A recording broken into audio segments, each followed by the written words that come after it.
Warning, this podcast contains scenes of explicit nonsense and lore. Previously on the Resident Evil podcast. Have you got your pre-order in, Nick, for the Gaiden vinyl? My favourite cast member is the graffiti, though. You haven't even seen it. Got my flags ready to go. Billy J. Whiskey. File reference to HCF, and you're just like, whoa, holy crap, I haven't seen that in years. Why did you decide to put that back in then? This conversation literally hurts me. To quickly answer your question, Rob, bring Wesker back. That's enough for me to tell Capcom to shove it up their ass. and I'm there as well.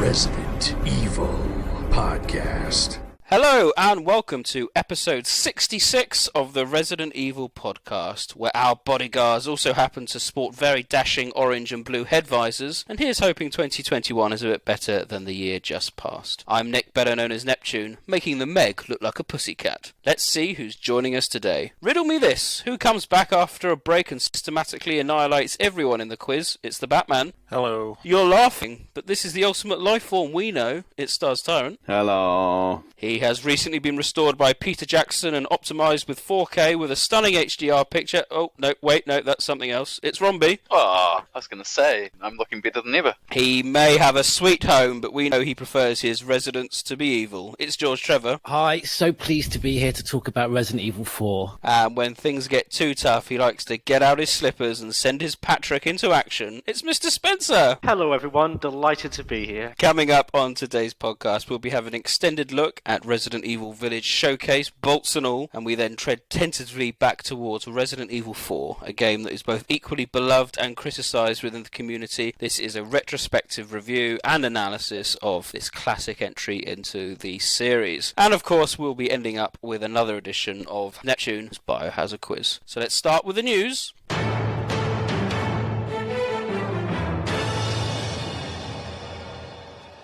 This week we're going to start with the site news. So firstly, we would like to thank our new patrons, Snurferus, Jank Media and Death the Pursuer. A huge thank you for contributing and assisting with us on our Patreon. If anyone's interested, they can check out our Patreon page. A link is on our website. So thank you, you three, for joining us. First bit of very quick news. We're going to zip through this. We've had the super special Christmas release of Batman's audio remake drama. You can find this on an all good podcast apps, but this has been something that, John, you've been working on, and it's gone down really well in the community. It was a lovely community project. We brought so many people together, but I just wanted, if you wanted to have a quick explanation for anyone who hasn't listened to it and why they should. Well, it was just a very quick showcase on the new lore that Remake 2 and 3 introduced. I wanted to do something that showed what the remakes brought to the Resident Evil universe as opposed to relying just on the original games, and obviously it was something I wanted to get the community involved in, and lots of people volunteered, so I just want to say thank you very much once again for getting involved. It wouldn't have been possible without you, and I'm so pleased with how it's been received that we'll maybe look to do a similar one sometime this year, maybe looking at the mansion incident and hopefully get everyone involved again. So thanks very much. Fantastic. It is a really good listen, and if you've ever wondered whether the remake lore is up to scratch, then I would strongly suggest having a listen to that.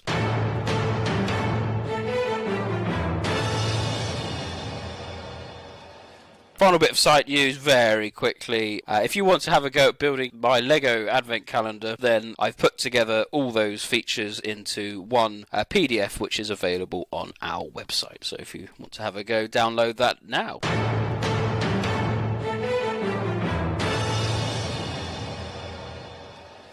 Gaming news. So here we go. What's happened in the world of Resident Evil recently? Oh, it's been very quiet. No, it hasn't. We've had a huge Resident Evil blowout. Hey now, think positively, alright? We talked about this. I know. hardly talk about anything else.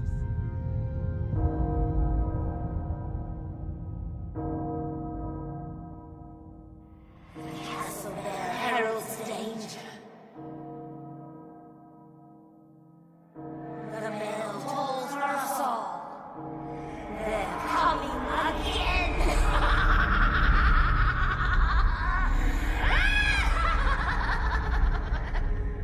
Mother Miranda, I regret to inform you that Ethan Winters has escaped that fool Heisenberg.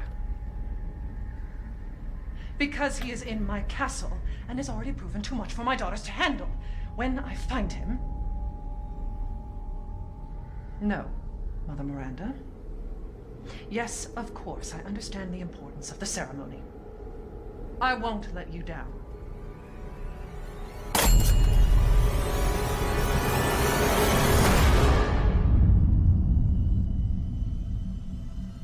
Can someone please tell me what the hell is going on here?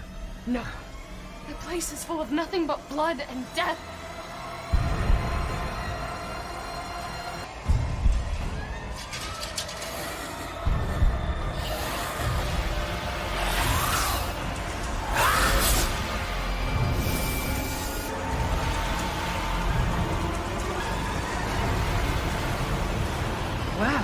Well, Ethan Winters. There you are.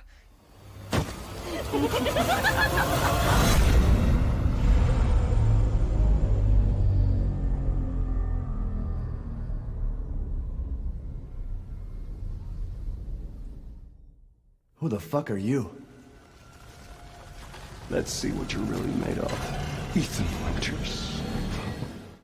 So last week, Capcom did a huge Sony State of Play-esque Resident Evil showcase, which brought us up-to-date images and trailers for Resident Evil Village, as well as also teasing a few new projects. So we thought we'd have a bit of a sub-discussion to talk all about Village and try and garner some theories as well. So let's start with Village. We had a brand new Village trailer, both in the form of a new story-led trailer and a gameplay trailer. Let's start with the gameplay, because I think that's probably the easiest thing we can talk about. And specifically, they also released a demo called Maiden, which is available for PlayStation 5 users only. Starstar, I know you've played Maiden. How did the gameplay compare to Resident Evil 7? And what was your overall impression of how it felt on the dual sense? Well, it's worth saying that it's very much akin to Beginning Hour. For Resident Evil 7, if anyone's played that, they'll know it's effectively no combat. There's no real controls. All you can do is pick up items and use them in the sort of selected areas. I mean, it has a beginning and an end, which I suppose Beginning Hour didn't really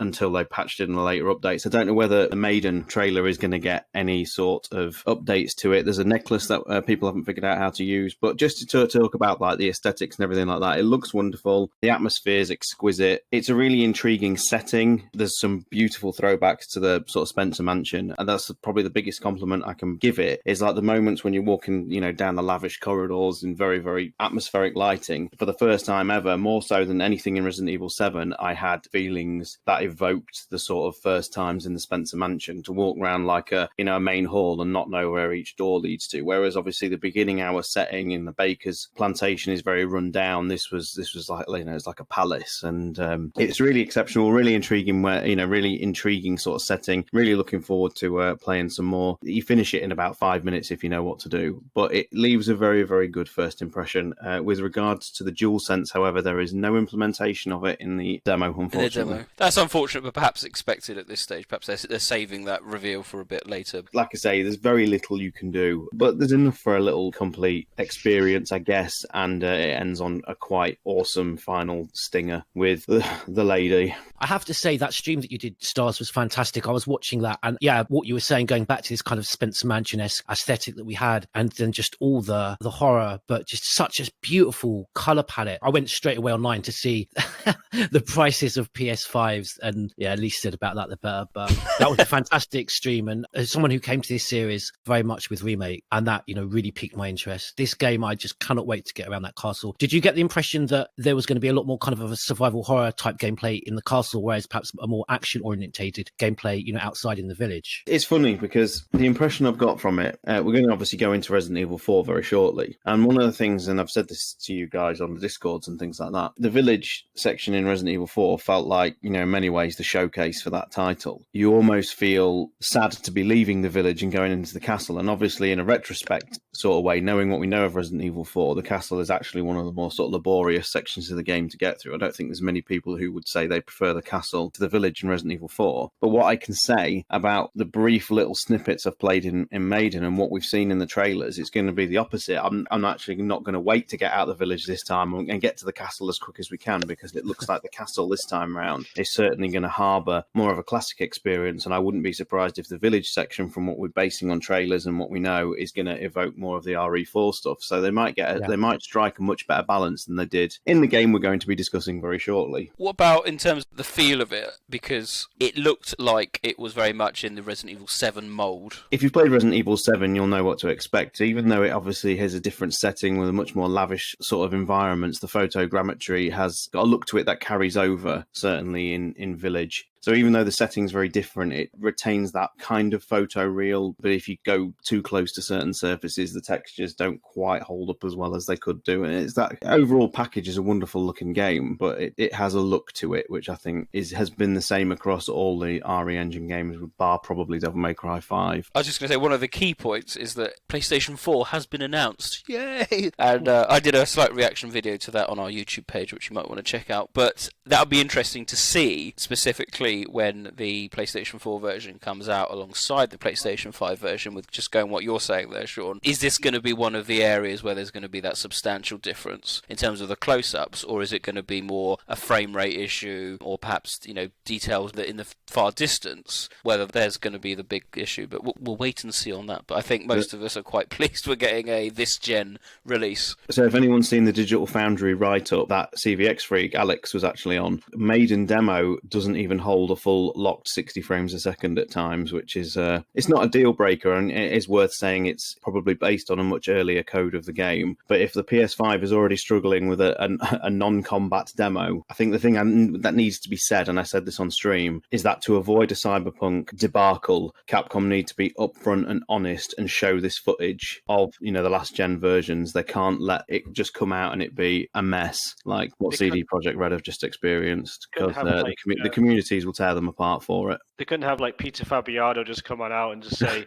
Maiden runs surprisingly well on PS4. It's quite interesting that we haven't really focused mainly on the fact that this is another first person. And I just think it's fantastic that in terms of the survival and how this series has survived, on a day when we find out via Konami news that, Silent Hill, its prolonged death is even more prolonged. Yet Resident Evil survives. And, we've got the over-the-shoulder style that we've had with the, the remakes of the originals. And I just think it's fascinating that we're chatting about this. And it's, more so than others, some people on this team will have hang-ups about whether they can play first-person or third-person games. And it just seamlessly, we're discussing this without any kind of hang-ups on the perspective. I think that's brilliant, that the series has progressed at that point. The only criticism I have, GT, with regards to the first-person perspective is that there's clear no drive towards VR this time. They've not talked about it now. I imagine it'll be something that will come after release now, if at all. But the fact that, they're just sort of quietly not mentioning it is a worry, given how much that drove most of the excellence with 7. Anyone who's played the VR mode on 7 will tell you that if they can stomach it, would never go back to the 2D presentation. I saw your stream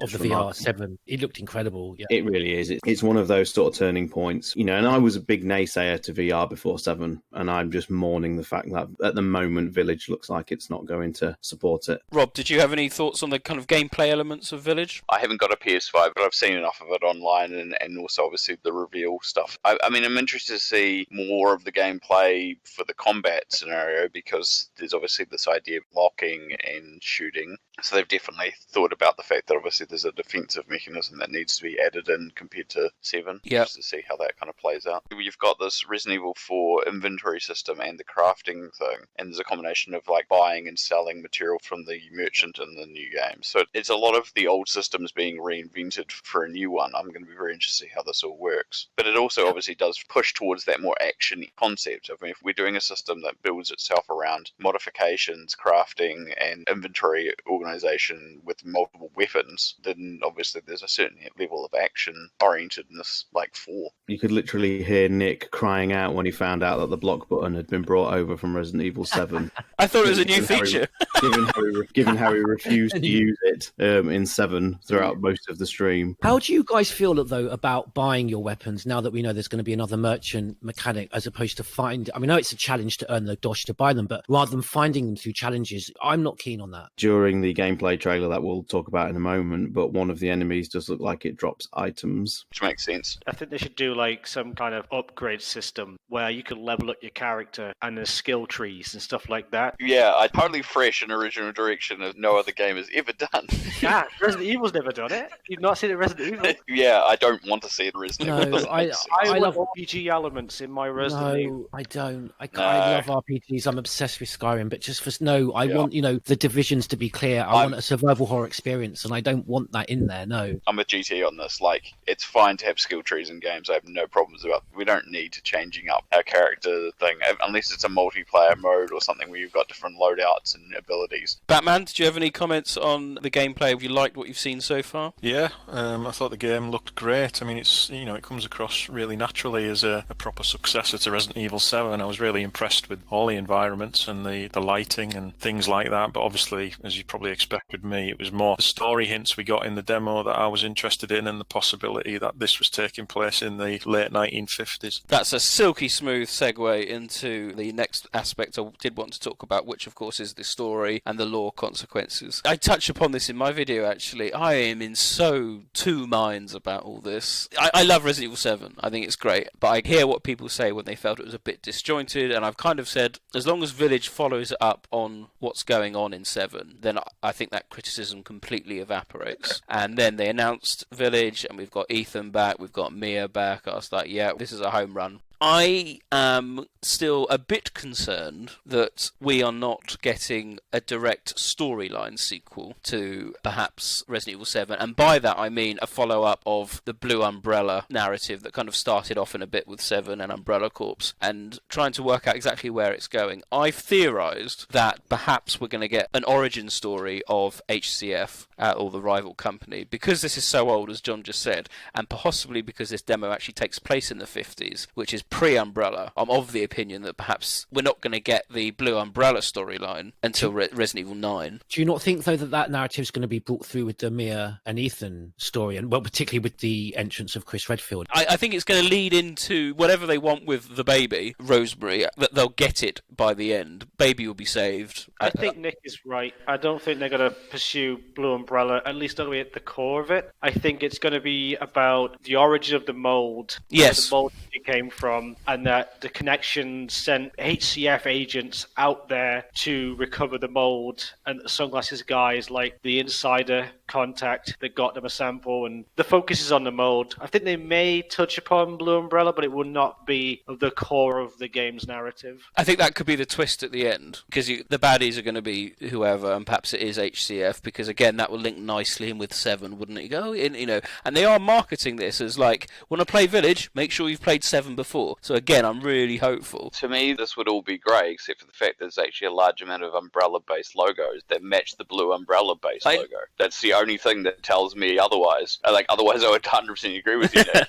This is the thing that's throwing me off. But it could be that this is what I'm saying, whether this rival company, because we don't know anything about them really other than they've got HCF, perhaps they were almost like the original Umbrella, and then Spencer, who may be mentioned in this and was not worthy of the mold's power, and then found Progenitor. He then found the company based on his anger towards this company, and then used basically the same logo that he had seen. You're right. These are European aristocrats, dynasties. Spencer, his family's pretty old as well, so I suspect that there's a lot of aristocratic families will interact and talk with each other. So they probably knew of each other, these families and houses and what have you, and that Spencer wanted that power, that ancient power of this original natural mold, and for whatever reason he was ostracized, or his family was ostracized from this enclave, if you will, this coven.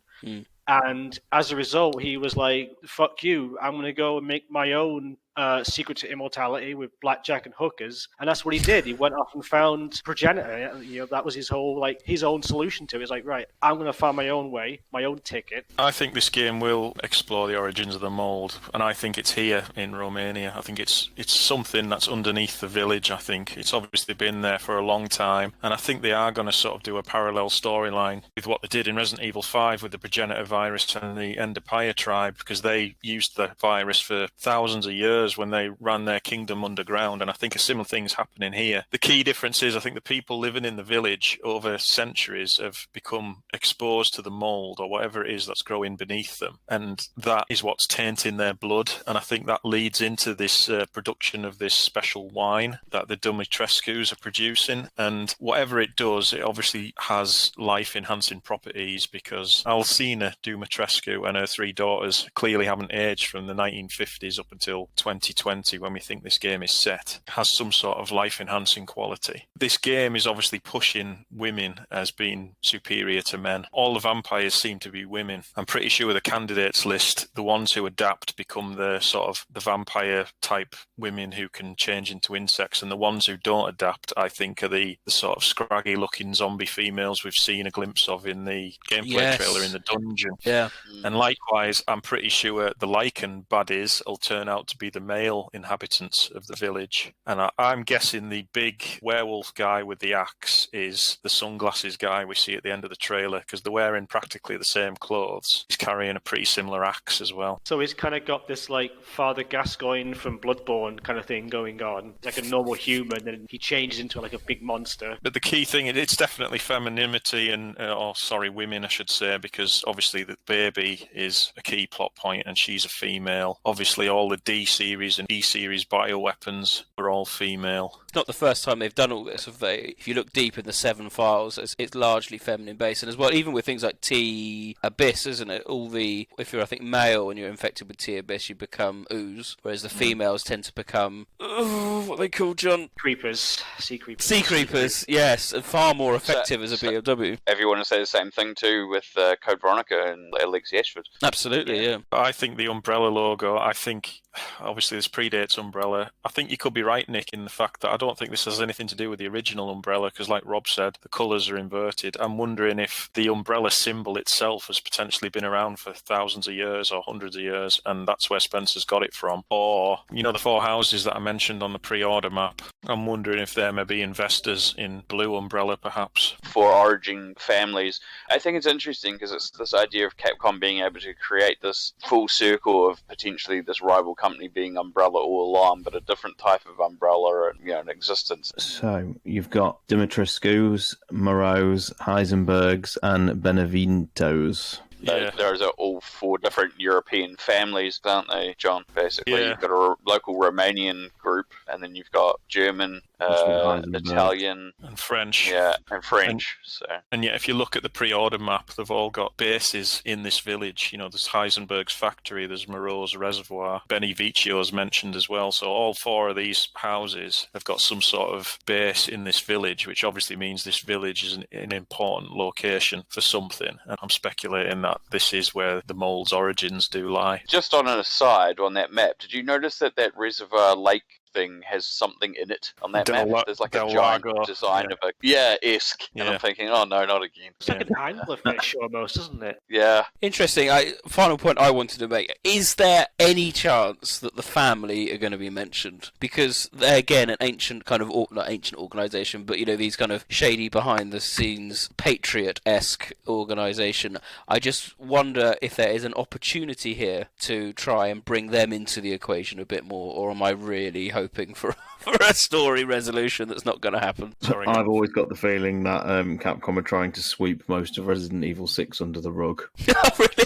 Oh, no. Yeah. So the only reason they would have to bring that back is if they want to resolve more of an Ada Wong story. It'll have to tie back into that somehow, obviously. So I would say maybe not sweep it under the rug, but keep it as minimal as possible from what I'm feeling right now. But you never know. Could be talking 5 years away and all of a sudden it's just like they've actually decided to latch that story into an actual resolve because one of the writers thinks they've got a good hook. It could be Resident Evil 5 levels of bringing all the games together. Who knows? I just think it'll lean heavily on 7. I mean, this is the first proper direct sequel we've had for as long as I can remember, really. I think we will get references to the Connections and Blue Umbrella. Whether it'll just be in background files or not, I don't know. I'm sure the Connections will possibly have some sort of link to the village if this is where the original mould did come from. I think the best way to look at it is to look at each sort of era as like a planned trilogy, right? So you got Ori 1, Ori 2, Ori 3. That's the trilogy. 4, 5, and 6, that's the action trilogy. Now we're in the 7, 8, 9 first-person horror kind of trilogy. Yeah, and if this isn't the origin of the mould, one thing I noticed in the trailer is in the castle there's like a coffin, a casket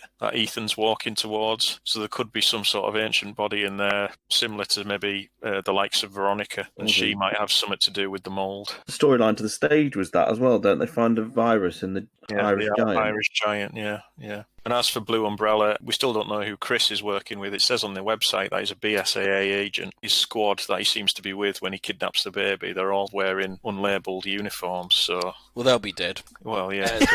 And it's worth noting the statue pre-order has a logo under his feet, which we don't recognise. Oh, yes, it does, doesn't it? Yeah. The other statues they've released in these collector's editions for 2 and 3 makes had, respectively, logos for the RPD and for the stars. Interesting decision to show that. But that's the other part of it. I don't quite get what the end game of Chris's involvement here is. Is it to draw these families out? Why shoot Mia? Is that real? Theory that maybe that's a hallucination. Very interesting, but I'm worried that Capcom will just end up revealing it before the game comes out.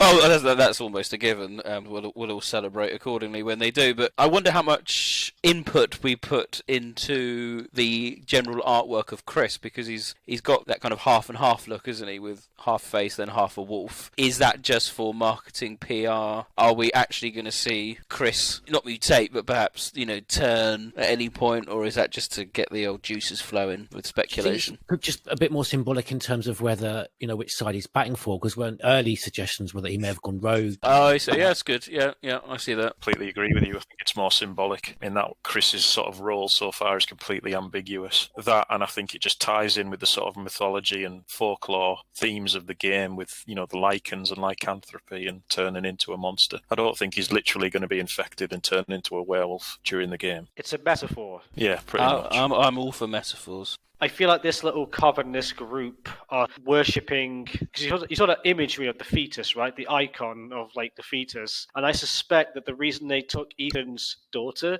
is because they believe that she's the one that was promised, basically, the god that they're bringing into the world, the being that they worship, this true human molded or something like that. And I think they, much the same way that when Ori 7 was being developed, they looked at PT and were like, man, we could kind of do something like that. And then when they came to develop this game, they thought, wait, what was PT based on? Oh, Silent Hill. Let's go all in on that then. Let's do Silent Hill. So I think they kind of go for a Silent Hill kind of approach. I think that Mother Miranda is going to have some kind of Dahlia Gillespie kind of vibe to her or something. I think that's what they're going to go for. That's a great theory, John, except the only problem I can tell you is from the development notes, they are actually planning 7 before PT was released. So they say that. No, but the behind the scenes stuff they showed has dates and everything on it that they was part of the development field, and it's just a coincidence. But I'm not saying that they didn't get influences once they saw the success of it. Clearly they knew that they were going down the right path and probably doubled down. But I think once Ori 7 was a success, they were like, maybe there is something here. Maybe we should push down this more sort of supernatural kind of elements and all that sort of stuff. And I guarantee you, Mother Miranda, she's going to be a Dahlia Gillespie. It's going to happen. Wanted to make one last observation, because it's interesting. This was quite a contentious point whether fans of this series were comfortable with, not necessarily supernatural elements, but just the whole vampiric, style alone, so far removed from underground laboratories and virology. But for me personally, I love it. And kind of there are throwbacks. We've seen them there. Do seem to be almost throwbacks to that 3.5, Resident Evil 3.5 build. Yasuhisa Kamura did. I think people refer to it as Hookman or hallucination, particularly with the movement. I don't know if Sean, if you felt this with the like those kind of vampiric banshees that stalk you in the Maiden demo, that they seem to kind of, their movement, they'll almost disappear and then materialize quite abruptly, a few feet forward, kind of appearing in that like mist way, the way that almost attacking you in the same way that the Hookman used to pursue Leon in Hookman gameplay. Yeah, I mean, we haven't really gone into much detail with it, but from the trailers and whatnot I've seen, and indeed the little brief snippet you get of being chased by one of the vampiric ladies in the demo, the game is adopting a rather worrying supernatural tone. There's going to get to a point where you can't just simply write all this off as hallucination. Yeah. They do look like they're flying. The little brief moment of the Van Helsing character, Heisenberg, clearly is like, it looks like he's able to levitate objects and things during his, what you assume to be boss fight. Yeah, I don't really have a sort of plausible explanation for that, George, really. But yeah, I mean, they do sort of almost teleport. They can go through doors without opening them. I was enjoying this conversation until you reminded me of those floating objects. Is it a control thing that comes from the source of through taking this infused wine? Who knows? It is kind of getting to that supernatural thing. Maybe I'm way off, but I was hoping, you see, until Sean sort of mentioned that, it's part of a boss battle. When I saw that, my initial reaction almost just thought of the shooting gallery bonus games you get. Is it with the merchant in RE4? And whether this was just kind of some sort of bonus thing to do with... It seems to be part of the game. I mean, that character seems to be part of the story. So I think I'm going to mention as well, everyone keeps thinking because of this whole vampiric angle with the blood that these daughters appear through bats. And even Nick, unfortunately, made this mistake in his showcase impressions thing that he did. Thanks, Rob. They're insects under the bus there, Nick. Yeah, thanks for reminding. So that's right. No, it's not just you. I've seen so many articles going, oh yes, and they come flying in. Like, those are not bats. It doesn't sound like bats. So I went and had a look, and I was like, oh yeah, no, it's definitely insects. Some sort of fly thing, but it's not nondescript. But no, they're not moth. They're definitely not moth-like. They're more like flies, and one of them buries itself. I thought it was obvious to everyone because one of them buries itself through a bit of gameplay demo that we saw, but clearly not. But yeah, you can hear a swarm. It's almost like flies or bees, almost. It's very interesting you mentioned like them being insects. It reminds me of Marguerite, because Marguerite, she had the mold as well, and she was all about insects and stuff. Not necessarily flies, but insects, part of that family. So, and that's why I bring this up, because I guess that's the only thing that's going to justify some of these things. I can't justify, obviously, floating in the air. At least the internet has come to its senses finally, because I can't see anyone mentioning that Wesker's behind all this. That's true. And can I point out another bonus? What did you say the sunglasses name was? Heisenberg? Not Daniel Fabron. no Daniel Fabron. So there we go. There's still a French house in the map, may I remind you, Nick? Oui. Look at Ori 8, how the women who are infected have these crazy like insect powers, can fly around and all this cool stuff. The men are more strong and resilient and big hulking things like the lichens. The same happened in Ori 7, whereas Marguerite was all about the insects and Jack, the man, was the big hulking lichen enemy type, right? So maybe the mold works differently depending on the gender. I think it's very interesting comparison there. Well, I think that probably wraps up our initial sub-discussion on Village. Obviously, we'll be keeping you up to date with all the latest news, and there'll be further discussions in podcasts as we go along. But of course, the showcase wasn't just about RE Village. We also had the announcement of Resident Evil Verse. Or Reverse. Reverse, which looks very exciting, said no one. And...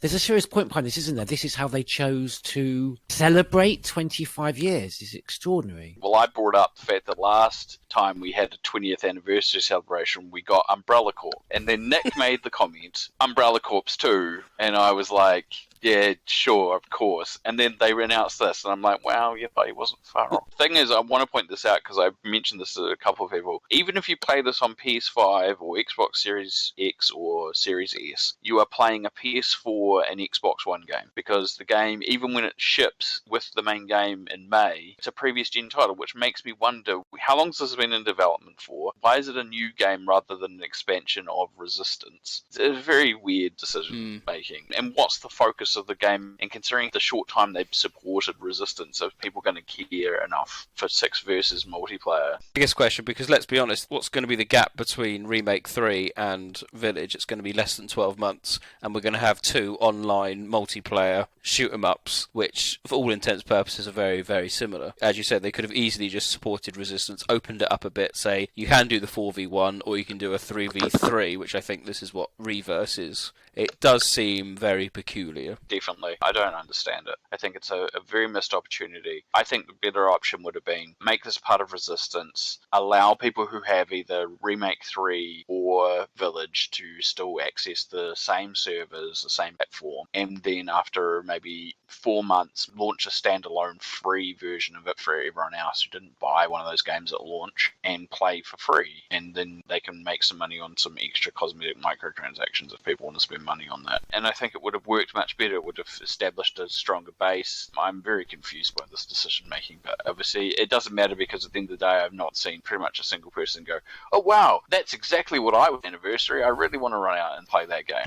Which is unfortunate because obviously I'm not the only one. One of you also got access to the beta as well. It looks like everybody who signed up did. Yeah, it's like they've opened up to like everyone. I guess we'll talk about it the next time we meet because we'll have played the beta and have some actual opinions about it. I don't want to waste any time talking about this, really. I think the feedback and the amount of dislikes the YouTube trailer's getting, which is way ahead of the likes now, speaks for itself. But I will just say that a couple of years ago, we saw a Capcom that seemed to be more driven in sending out sort of surveys and getting a feel of what people wanted. Quite a few of those questions were like, you know, what sort of experiences would you like to see in the future and things like that. Now, I know lots and lots of people have been asking for like additional remakes and Outbreak revivals and whatnot. I can't imagine one person in the entire world would have written in that survey, I'd really love to play for the 25th anniversary a collection of multiplayer scenarios where we play as the heroes killing each other. I can't see a single person in the world will have written, I want a 3v3, Chris Jill versus Chris and Claire, and they just run around the RPD shooting each other. It's so tone deaf. I just wonder who it's aimed. I know someone must have put that in. I wanted that because I was in the survey, so it works. I think here's the thing, right? Resistance is definitely the more polished, more well-made of the two multiplayer. We're going to compare them, but that gameplay style, the 4v1 Dead by Daylight thing, never appealed to me. It was never my jam. I found it very boring and just meant for like Twitch streamers. Was never really my thing. But a PvP, I see Reverse as just some big, dumb, stupid little PvP thing where you just play these characters and do stupid stuff and wrestling moves and suplexes. It's just a bit crazy and stupid. I've got tempered expectations. I'll play it and have some fun with it. That's all it's there for. But that's the problem. There's no substance to it. The thing that's me frustrated with it is that Capcom has the potential for an instant slam dunk if all the hell they did was just remaster Outbreak File 1 and File 2. Like literally is make that work for modern platforms, provide voice chat, and make money. Do you think people play Smash Brothers for the story? That's what Reverse... No, but Smash... Hang on, wait. You're making a massive difference here. Smash Brothers is good. That's the difference. Like, you're talking... We've seen so many games of the type that we're talking about here that they are making, and it does not show anything unique or interesting. Doesn't need to be. It just needs to be fun. The very final thing I'm going to say about Reverse is the fact that as a shooter, it's not competent enough to go up against like the things that other people are playing, you know, and quite a few of these things are free and whatnot. And I know Reverse is free with a game, but you know, you can play something like Apex Legends and that's mechanically a sound battle royale game. Reverse isn't going to play anywhere near to the kind of level that those kind of games are, so it doesn't appeal to the shooter crowd, and it's not what a Resident Evil experience that people want today either. As the reaction to the trailers and stuff shows, that's it. Like, the Resident Evil fans don't want it, and it's not going to appeal to people who play those types of games either. All well and good, Mr. Spencer, that it's going to be, you know, fun on its own merits. I'm sure it will be, but the problem is, what's the point? And it doesn't appeal to its core market group, and it doesn't appeal to the groups of people who've already got better games to play. I just had a very worst case scenario in my head. I know what's going to happen, don't you? May's going to come around, Ori Village is out, everyone's going to be playing Village, going through the story, playing whatever. Meanwhile, I'll be sitting in a fucking lobby in Reverse. Waiting for people to say, exactly, that's it, exactly. And this is what happened with Resistance. Yeah, it's unfortunate. I know it sounds really horrible. I would rather see a better experience for multiplayer. And I only bring up Outbreak because I know there's a core group out there. If they wanted to remaster and put it out, at least I know there's people out there who would do it. But it still wouldn't be everyone's cup of tea. There's definitely still people who go, I'm not even an Outbreak fan and I'm saying this. I just know that there's such a love for it. I agree with everything the Rombian stars have said and all the criticisms that I've seen go to that saying, but are we not giving a slightly Western orientation on this? Operation Raccoon City was #1 in Japan. These games do very, very well in Japan. I don't know. I think it was pointed out, though, to me, it has been before, that by far and away, Capcom's, biggest commercial drive, it comes from, Resident Evil's bigger in the West, because I actually asked the question why there are not so many Resident Evil Japanese websites out there, and that point was made to me. But still, you've got to think about where the game's coming from and who's making it. And yeah, these games do very well. They're very popular in Japan. Yeah, but the thing about that is the same answer applies, which is that there's still probably bigger games in Japan. Making this is probably not going to increase the number of Biohazard players in Japan, or I don't think that's the answer. I could be wrong. We don't live in Japan, so who knows? We shall see. Well, that does finish our news section, all about Village and Showcase. We'll bring you more as it comes. But on that note, we'll now move on to our main discussion for this evening, our retrospective review, and look back at Resident Evil 4.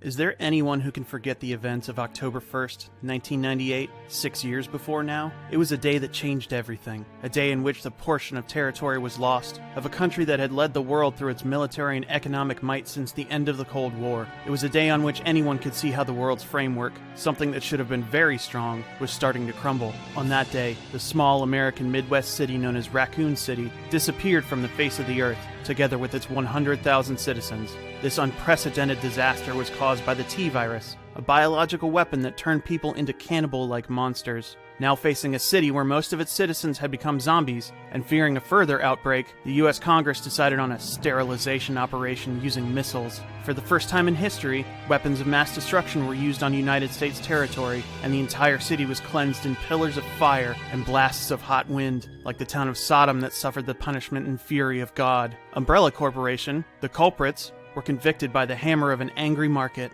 The sudden drop in share prices as a result of a global order to indefinitely suspend all business suffocated the giant corporation that had armed itself with massive capital. The company's routine illegal and inhumane activities were gradually exposed, and the organization known as Umbrella was forced to dismantle. The evil was destroyed, together with the horrible weapons, or so it seemed.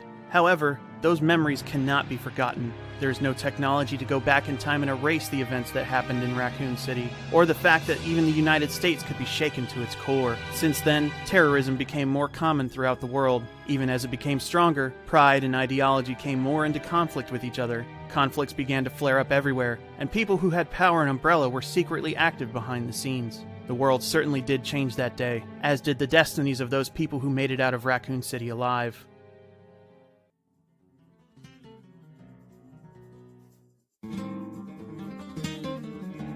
Even though it is daytime, the thickening clouds paint the scenery with gloom. After turning off into the unpaved mountain road, a fog has begun to obscure the view. The road is heavily potholed, and the tired suspension of the outdated wagon is hardly able to absorb the shocks. Leon S. Kennedy is riding in the rear seat, looking at the seemingly endless monochromatic view. As the wagon hits a bump in the road, his chin is knocked off his elbow, causing him to curse quietly. The police officer who is driving looks at him in the rearview mirror and smiles. Flamenco music has been playing loudly inside the vehicle for hours since they left the police station. To Leon, it all sounds the same. The singer sings along to the guitar chords and castanet rhythm. The unshaven officer in the passenger seat sometimes loudly sings along, and sometimes is quiet. It is clear that neither of them is enthusiastic about this trip. They have been talked into going by their superior, forced into the role of playing guide for Leon. But even those who are the local police officers had never been to this place, and it is no wonder, for their destination is a cold, remote village where one could not expect to find any enjoyment. With a sigh, Leon returns his gaze to the window. The fog was growing thicker, as if to symbolize the mission given to him. Several days had already passed since the kidnapping of Ashley Graham, the president's daughter. As a United States agent, Leon's task is to find and rescue her. This was a case that would normally be handled by a large-scale search team with specially trained personnel in hostage rescue, not an investigation handled by an agent working alone such as himself. However, it was clear that this kidnapping occurred based on some extremely classified inside information. In other words, there is a traitor at work here, someone with access to important data, and until this traitor could be identified, a larger rescue team would risk making the situation even worse. So, Leon was singled out. If she had not been kidnapped, he would have been assigned to her bodyguard detail. So his thinking, career history, and background had already been evaluated over a long period of time. From the government's perspective, he had completely proven himself as a reliable individual. His ability to carry out the mission was also backed up by his previous track record. He was the perfect man for the job, a survivor from hell. In his heart, Leon felt somewhat hesitant. He felt like he had experienced an entire lifetime's worth of emotions in that city where he had been newly assigned as a rookie police officer. That Leon, who survived a hell worse than any nightmare, and who at 21 years old was still in the sparkle of youth, had died. Since that day, there was a giant hole in the bottom of his heart, endlessly making a roaring and hollow sound. The wagon crosses a suspension bridge hung across a canyon, and finally stops. Just ahead is a shabby-looking house on the outskirts of the village that appears to be their destination. Leon is not confident about the validity of intelligence that a girl resembling Ashley was sighted in this European countryside. He would probably do nothing more than question a few locals. Kidnapping the president's daughter was effectively declaring war on the most powerful nation in the world. He felt such a crime would have nothing to do with this place, where nothing had changed for 200 years. But this was the entrance, crossing the border into a territory ruled by inhuman things, a place where madness and fear spreads. From behind Leon, there is already a sign of something happening. Numerous things gather, all brought together by a murderous intent to eliminate foreign invaders who have crossed over into their lands. The survivors of Raccoon City are setting foot into a new realm of disaster. The curtain has already been raised on this new tragedy.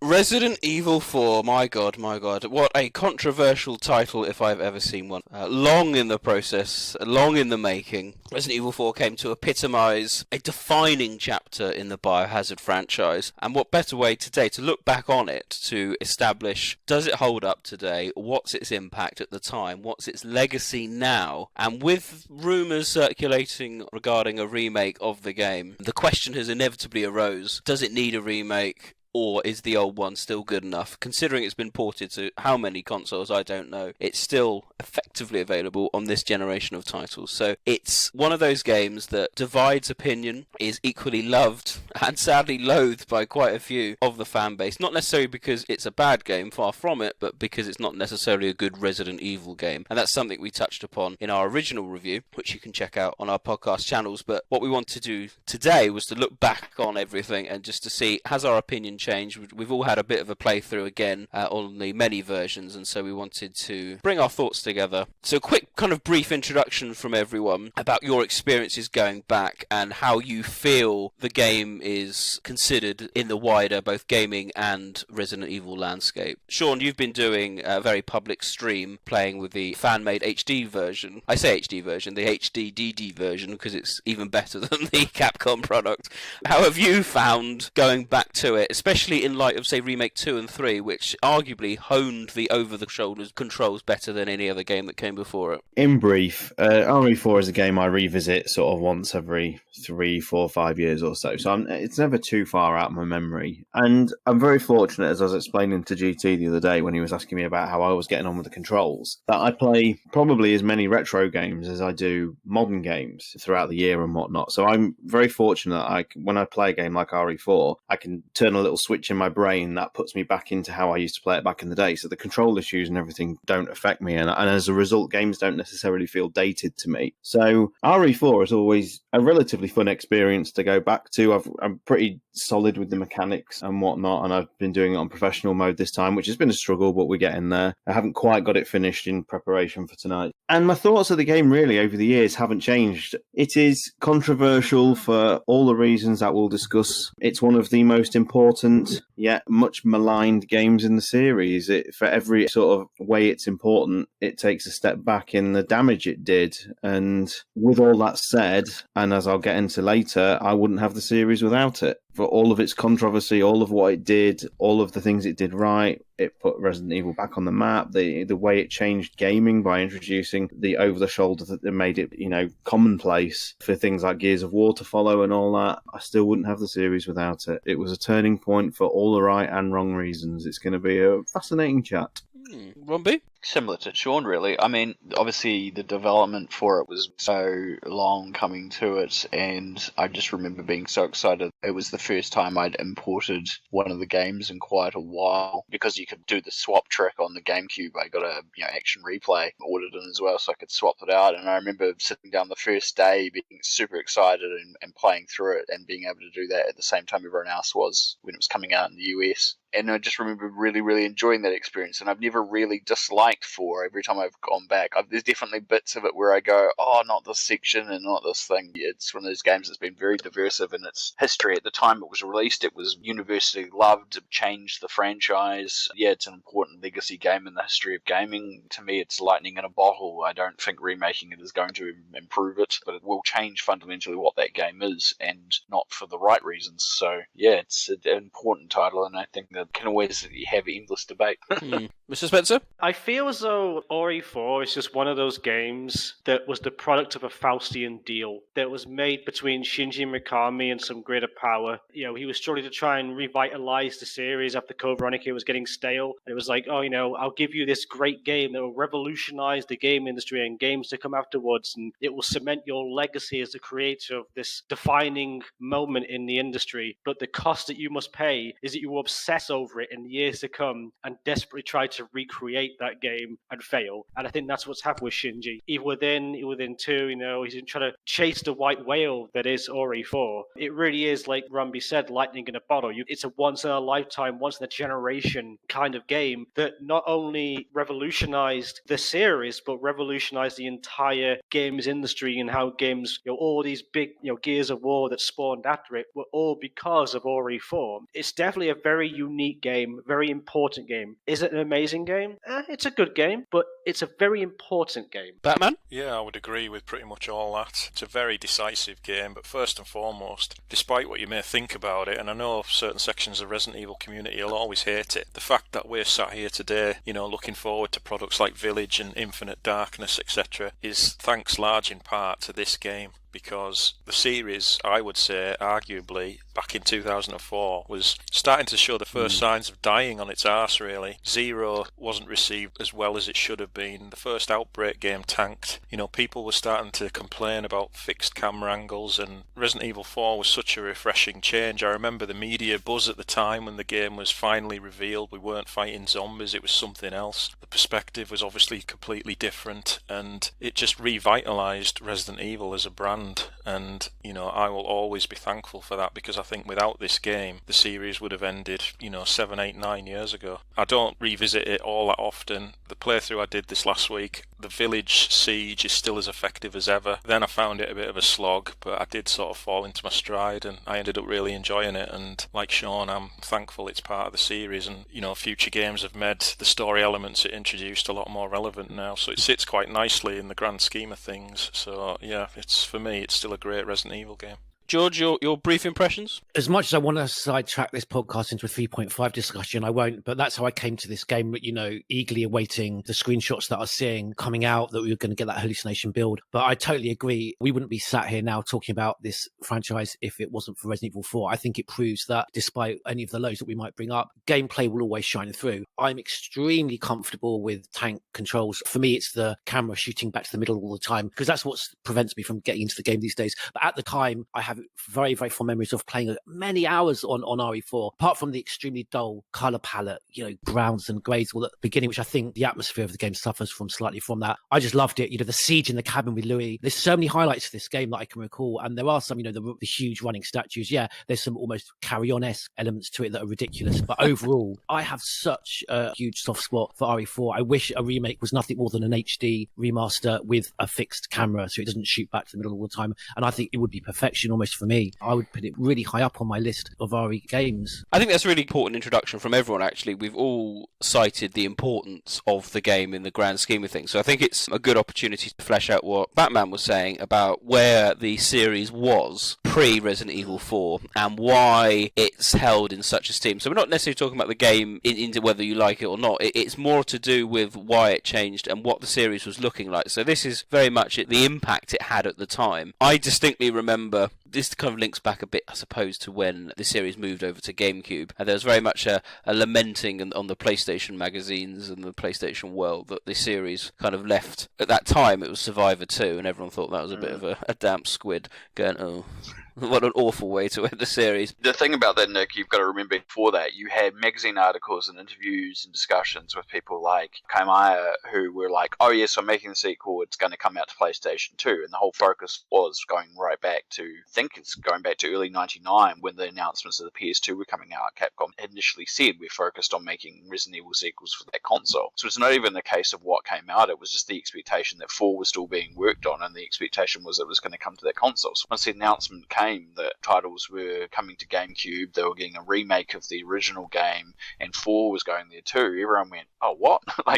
It was a disappointment that we'd counter to what had already been announced. It's a strange world, though, because for all intents and purposes, 2002 remake went down extremely well, very favourable reviews, and still considered today to be one of the greatest remakes there's ever been. But you're right. It didn't sell. That was the issue. It didn't sell, and then Zero had that same issue in terms of not selling, but also it didn't set the world alight as perhaps Capcom would have liked. Like, I know this is me detracting a little bit because I was doing all the web content. Let's frame this a little bit differently.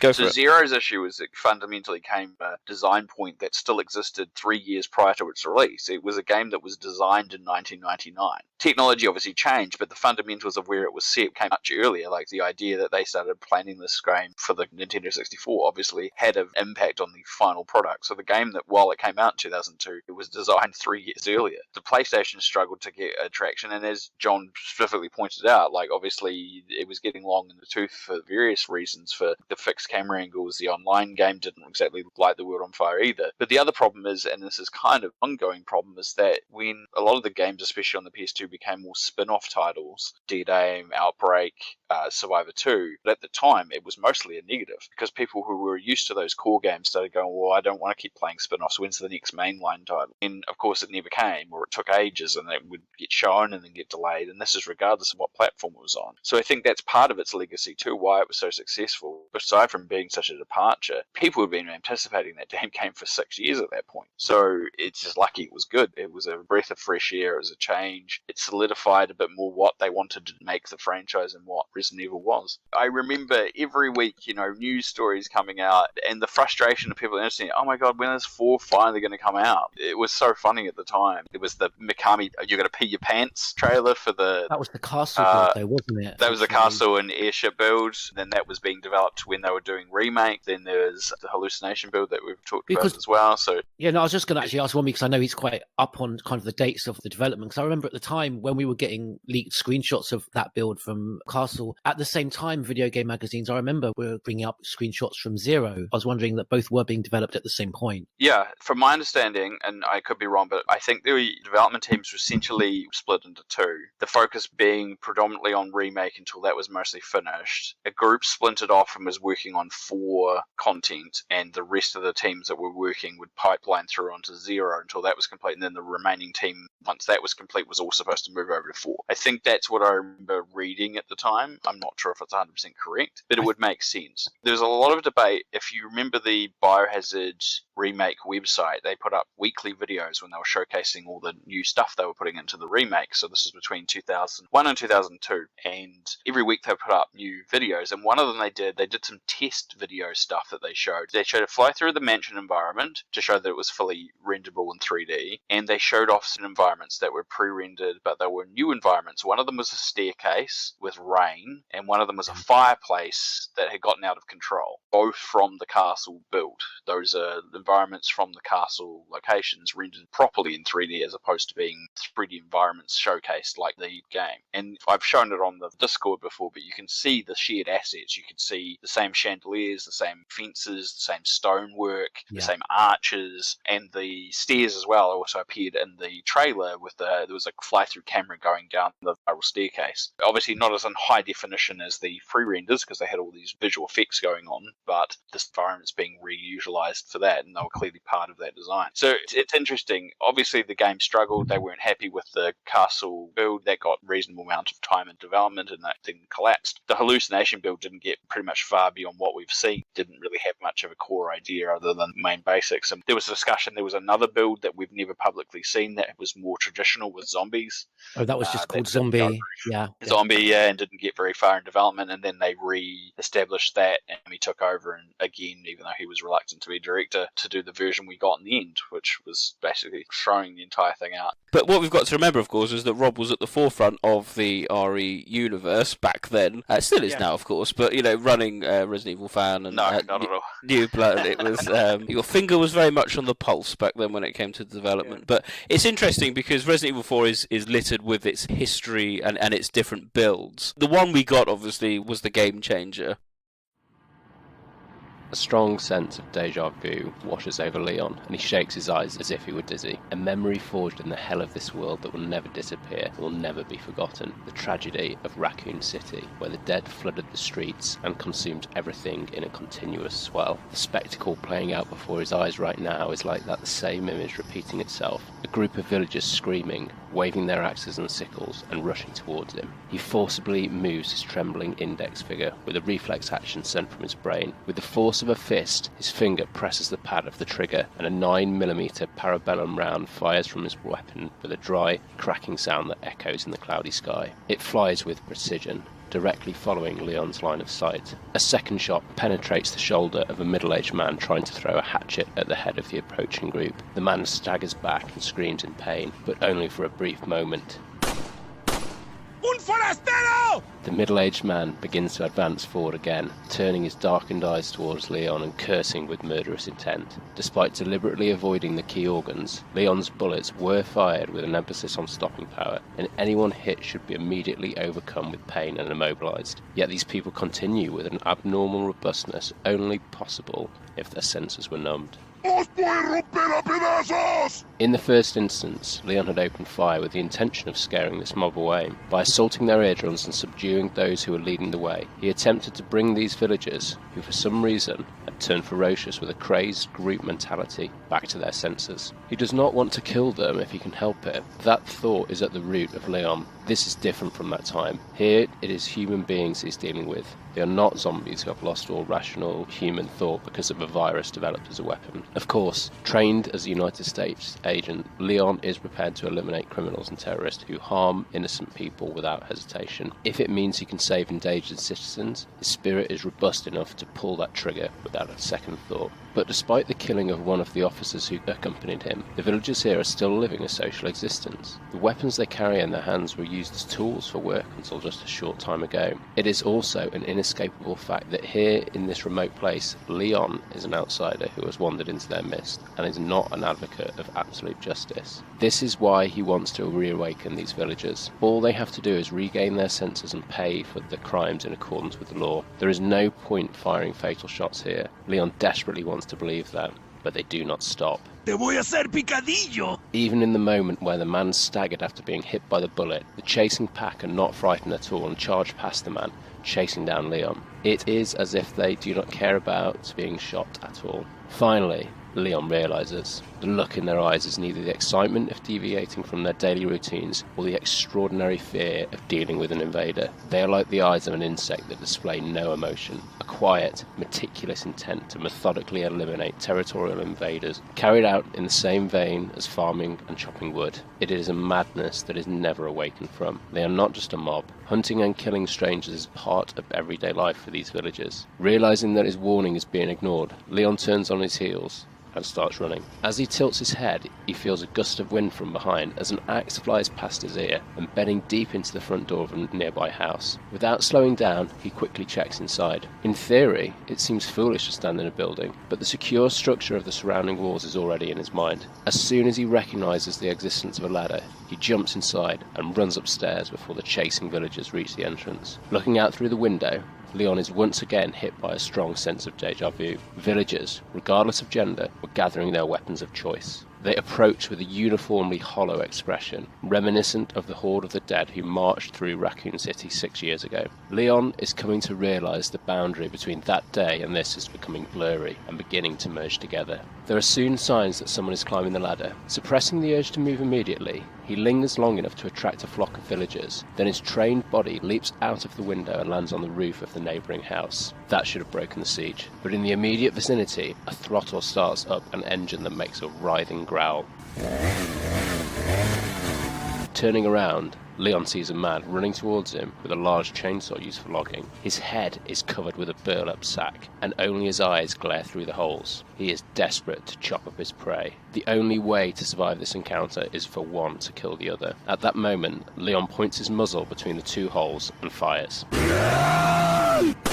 As if defeated by a giant hunter, the man with the chainsaw topples off the green roof. If Leon had hesitated for even a moment, he would have been torn apart by that rotating, high-speed blade. He jumps off the roof and begins sprinting without looking back. The orders to regroup swirl around here and there, but the closing ring of pursuers is already behind him. I'm stepping into hell again. It is a murky swamp that cannot be crossed without madness. The sound of a somber bell tolling reaches Leon's ears as he shakes off his pursuers and runs north of the village. It sounds ominously like a bell of condolence dedicated to the future of a certain intruder. He still has no way of knowing that a horror that will shake the whole world is about to spill from this remote area. Was there any build that anyone really liked the look of or the sound of that perhaps should have been 4? Or do you think ultimately what they did with 4 was the right thing? In hindsight, it's a beautiful thing, of course, and I think it's hard to argue that it wasn't the right call, but, what does everyone think? Well, I really enjoyed the Hookman, the gameplay that Karamura designs, but for all the wrong reasons. The series, we wouldn't be talking about it now because, I loved, the throwback to the Spencer Mansion type exploration.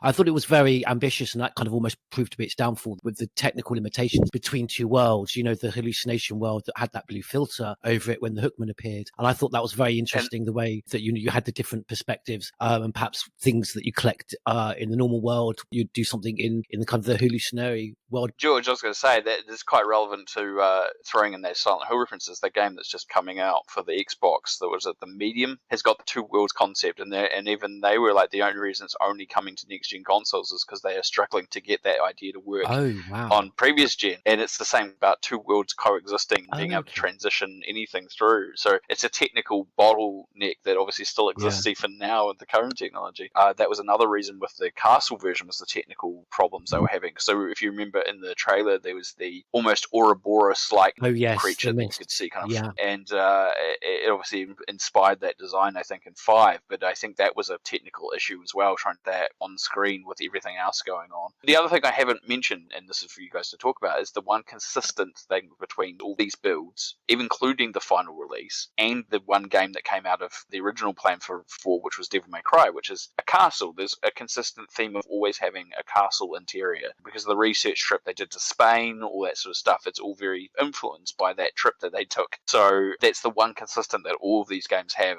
across the board. And even some weird offshoots like Haunting Ground, a castle theme all based around that research trip. It's crazy that they got so much out of that entire trip.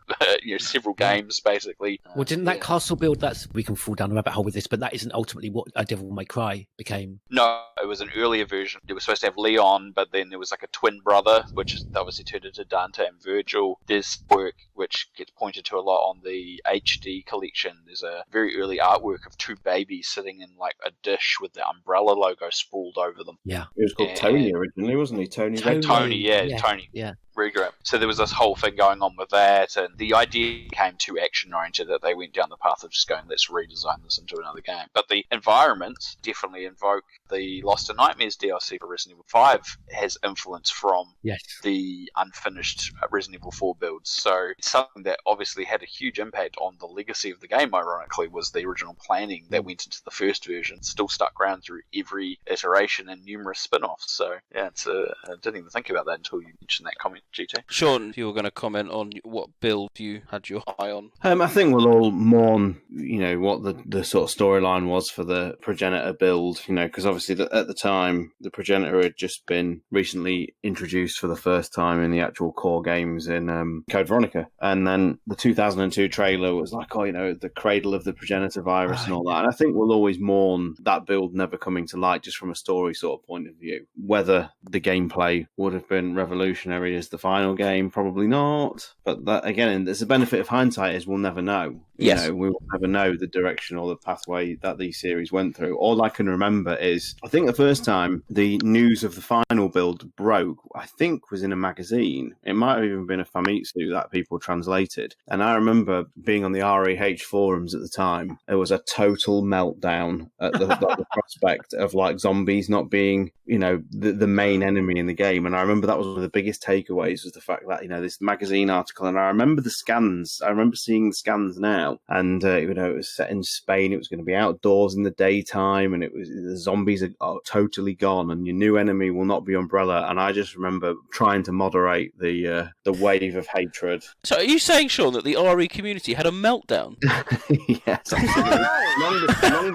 long before I have them, you know, on a regular basis. I'm going to throw some context into that, because basically Capcom, they used to have a Gamers Day event in Vegas every year, and I think it was basically a year before Resident Evil 4 came out. So it was January 2004. They had their event, and obviously information started to leak out about a new version of Resident Evil 4, and the descriptions we got were definitely like very different, and they said they're officially releasing information the next week. The next week there was the issue that Sean's talking about, which was, I think, Game Magazine had a front cover with Leon being attacked with a chainsaw.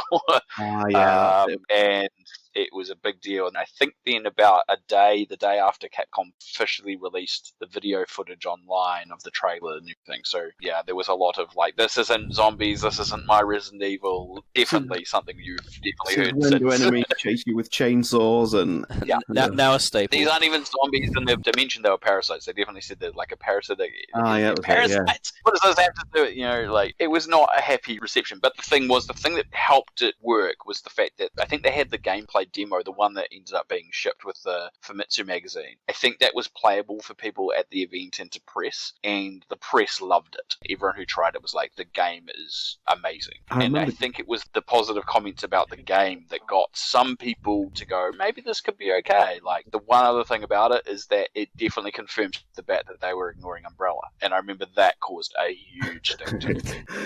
Myself included, you know, I wasn't happy either. No. Am I remembering, Rob, that the very first bit of footage, and you might have even had it at RE Fan, was a small, I don't know, it might have even just been like a 3-second clip that was shown in like some sort of Japanese commercial or something, and it was just like Leon vaulting over a wooden fence. I think it was very long before we got the reveal of it properly, because when we finally got it, we got a proper footage from Capcom, if I remember correctly. Batman, I'm keen to hear what your thoughts about early builds were, and especially in regards to perhaps the storyline consequences and where you think it would have gone, or perhaps wouldn't have gone in the end. Well, I just think it's very easy to look back fondly on a build that has so many sort of myths and legends around it, and we've only got a few trailers and a very, very short gameplay video to go off. I think it's very easy to say that sort of thing would have been far better than the final product. I was actually really happy with the final build. I thought, thank God we've actually got rid of fucking zombies and we're not going to have yet another T-virus spill, because I thought that sort of thing was harming the story at the time. Yes, the exclusion of Umbrella was a narrative mistake. Yes, people obviously wanted the likes of Chris and Wesker and Jill to come back and the Umbrella takedown thing to happen. Of course, everyone wanted that. But I just felt when it was finally revealed, it was just so refreshing, not just the change in gameplay style, but the fact we had sort of semi-human enemies. You know, I know everyone's not a fan of Las Plagas, but I think it's a brilliant addition to the series. You know, this thing we've always talked about, semi-realistic science. Parasites do this sort of thing in real life. Resident Evil's just taken that and exaggerated it. And things like the setting, you know, the village, not so much the castle, but the village and the island itself felt refreshing. You know, for once we weren't in a dilapidated mansion we'd seen thousands of times. We weren't in these high-tech laboratories. You know, it made the universe suddenly feel so much bigger. And for me, I wouldn't swap the final build we got for anything. I know exploring the origins of Progenitor, etc., would have been interesting, and I know we've got some answers to what the sort of direction they were going down with the human remains and the Mallet Island setting and all that stuff, but I actually think the Progenitor background we got in Resident Evil 5 was better than that anyway. So for me, I'm happy with the version of 4 we ended up getting. Can I just say real quick there, I just love how you sounded so annoyed when you said like I was like, oh, another T-virus spill. Like, you're describing another fucking BP oil spill spill or something in the Gulf, like, oh, that's done it again, you know, and stuff. But I think he makes a good point there, because it was bordering on the realms of impossibility as to the number of T-virus outbreaks. You know, by the time he got to Dead Aim, you know, the actual T-virus leak in Dead Aim is so pointless, and you really have to just try and work out why that even happened. And it was just, yeah, I take John's point entirely on board with that. It was becoming more and more implausible that, oh, another person's released the T-virus, oh, another, you know, and I get that.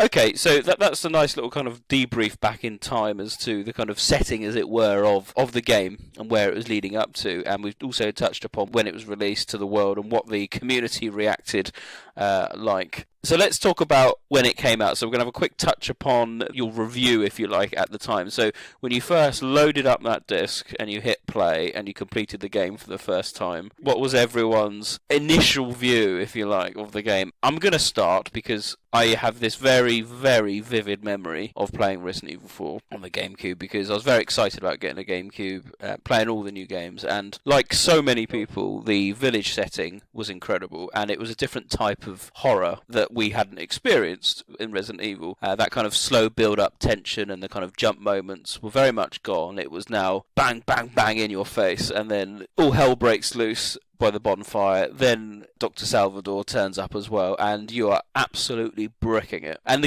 you are, and you're like, oh my god, you've picked up the shotgun. You're like, well, that's not good. I need a bloody Magnum, really. Let's be honest. It was just this relentless feeling, and it just didn't stop. And I enjoyed it. I really, really enjoyed it. And then we met the merchant, and I felt, oh, finally, right, okay, we'll get back to a bit of normality now. You know, we've had the whole village section. We're now in some kind of weird canyon thing that looked a bit like something out of Arizona. And we've met the merchant, we've got a rifle, but we're going to carry on. And I distinctly remember being bitterly disappointed that actually, no, it's just going to carry on. And I thought we were then going to get a bit more of a slower paced survival horror experience after that. I thought the opening chapters were just one big thing, and then it slowed down. And I remember going across those planks and just, you know, the hordes of enemies coming, and I was going, I'm not sure I'm liking this. This needs to slow the fuck down. And it just didn't. And that memory has stuck in my mind ever since. I know exactly what I was doing, where I was, and the moment in the game where I realised that this was not the Resident Evil that I had grown up enjoying. And that even factors into account things like Dead Aim, because you can give it a bit of a pass and things like that because it's a spin-off. This is a main title. Dead Aim, though, so intelligently utilised both systems together, I felt far more than RE4. Yeah, it did. Yeah, but this was the mainline game. This is survival horror, or I thought it was. But then, I mean, to be honest, the box art says it isn't, doesn't it? Doesn't it say, like, it's survival horror, but not as you know it, or something like that? I can't remember.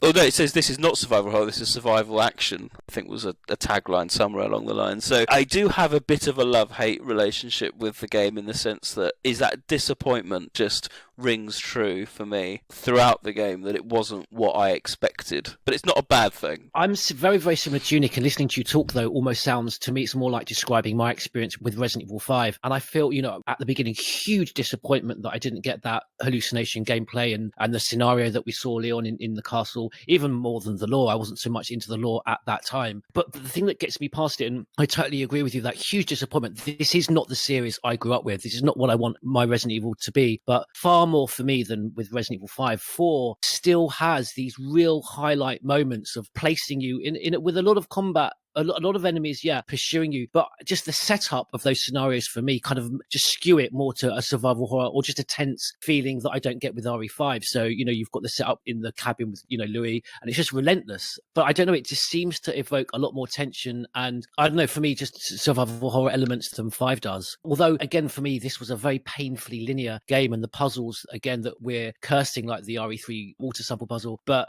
Jesus, it was ridiculous. You know, the lack thereof of puzzles in RE4 is a huge bugbear for me, and that it was, I think I can only recall one instant in the game where you kind of really get that choice after, I think, fighting the huge troll. I think that you've got 2 ways that you can go.